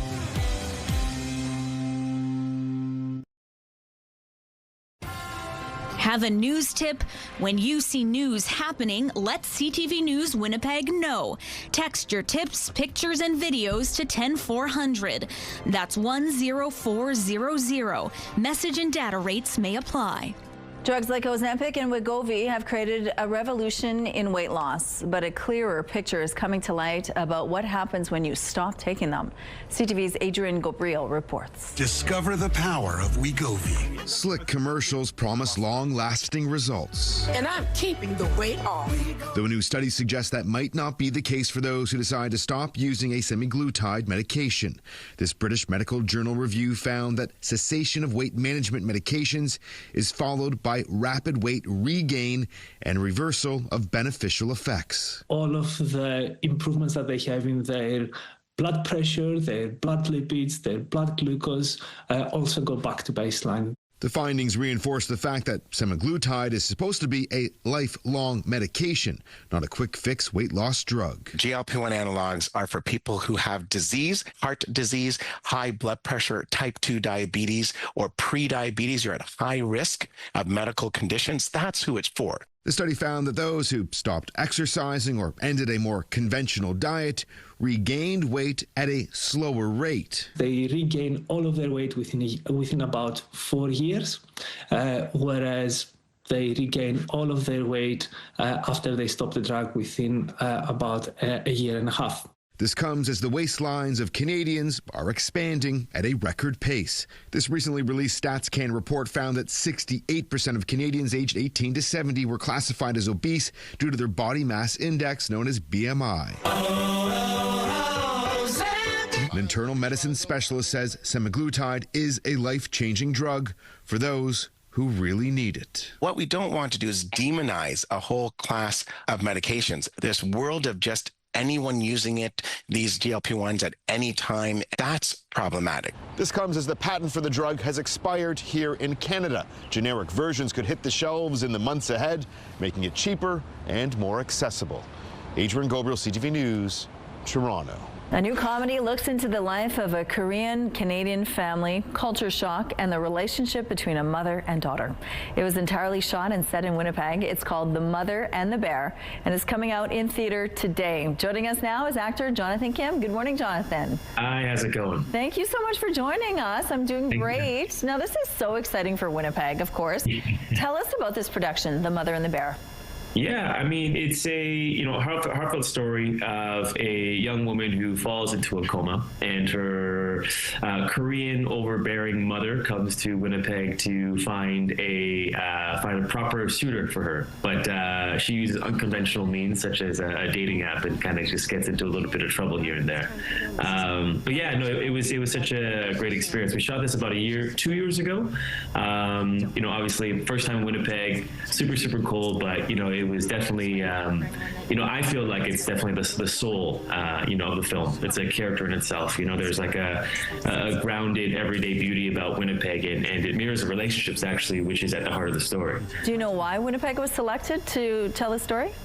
I'm not too sure specific. I think, originally, I think the backdrop was supposed to be somewhere in the States. I think maybe it was supposed to be like Cincinnati or something like that. And then Johnny, said that he couldn't shoot in the States. So, Winnipeg was sort of something very similar to that. Yeah. And you never had been to Winnipeg before. So tell us a little bit how Winnipeg helped to tell the story in this case. Yeah, I just think that, in a way, we shot when it was super cold, and like I said, there's just this grounded, just this grounded beauty about Winnipeg, it being cold, it being sort of,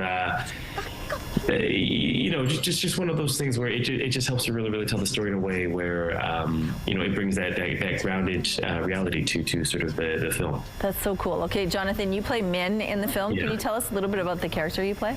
Yeah, Min, he's a Korean-Canadian man who sort of is navigating sort of the duality between Koreanness and, being, born and raised in North America. So it's just him navigating the expectations of, society, and him navigating the expectations of also, cultural pressures, from his family side. Yeah, and the comedy delves into all kinds of issues that many newcomers face when they come here. Yeah, Tell us about some of the themes that are explored in the film. Yeah, I think, some themes, I think ultimately what it comes down to is just acceptance, acceptance and not necessarily projecting, what you want from others, accepting, them for who they are. And in essence, when you are able to do so, you're able to learn some more things about yourself. Yeah. Why should people check out this film? I think after you watch this film, it just feels like a warm hug. It's so heartfelt. It was such a labor of love working with everyone who was huge from the cast and the crew. It was a labor of love, very, very close-knit atmosphere, and just to, to be able to tell a story like this, a Korean Canadian story. I think it transcends, being Korean Canadian. I think it's just a story ultimately about a mother's love, identity. Like you said, it's a comedy, but at the same time, it's also genre bending, where it's like, it's a drama as well too. So yeah, I just feel like it's a film where people can watch this and then sort of take away whatever they want to take away. Well, The Mother and the Bear hits the Scotiabank Theatre in Winnipeg today. Thank you, Jonathan, for your time today. Congratulations. Thank you so much. I appreciate it. Thank you. It's a little bit fierce out there, like a bear. Minus 17 degrees with that wind chill, feels more like minus 24. That was a very thin transition I attempted. Look how cool it looks, though, with that sunshine peeking out from the clouds and the fog. We're going to see those break up in due time. Winds are out of the east-southeast. The barometric pressure rising. Humidity sits at 86%. So yes, clouds will dissipate. We'll get some pockets of sunshine into the morning. But as you can see, we're not alone with that cloud coverage. The north is quite densely covered. That'll be the case for you throughout the day, plus a good chance of some snowfall for you. Much the same for us. I mentioned the sunshine, but the clouds likely to approach into the late afternoon, bringing with it periods of snowfall, care of a low pressure system. Temperatures at minus 8 degrees. Winds will be light, but not the case overnight. As those snowflakes continue, we'll see winds ramp up out of the northwest at 20, gusting at times to 40 kilometers per hour. Temperatures barely dipping to minus 11. Saturday will likely contend with the snowfall through the morning. Then they taper off, and then it's a mix of sun and cloud, a high of minus 12. A little bit cold overnight at minus 16, but into Sunday we rebound ever so nicely at minus 2 degrees. Let's take a break. I clearly need it. More of Your Morning Winnipeg just ahead. Rooftop arrangements provided by Lacoste Garden Center. Salon services provided by Essentique Spa Salon. Well, before we send you off into the weekend, we're going to show you some fun video. We start with a meal that was millions of years in the making. To Jurassic Park. It's a dinner of dinosaurs. This mom made a Jurassic-themed meal for her kids, featuring a mashed potato mountain with gravy lava, broccoli trees, and of course, dino nuggets. I wonder what Spielberg would think of this. Yeah, that's amazing. Pretty good. And now to a dad who will never take out the trash again.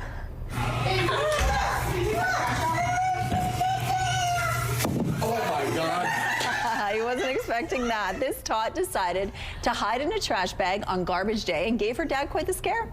She is so happy her prank worked out just as planned. That's adorable. That's the best case scenario when you're taking out the trash. You can find some awful surprises. And now some resolutions just need a little motivation.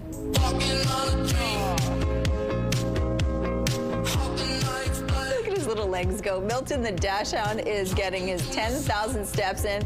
With his cute headband and pure dedication, he's inspiring people to keep up with their fitness goals. It's going to help me as I have a Pilates class after this, and I have no motivation. So thank you, sir. You need a headband like that, because that does the whole thing. It does. That does it for us, too. See you on Monday. Have a good weekend.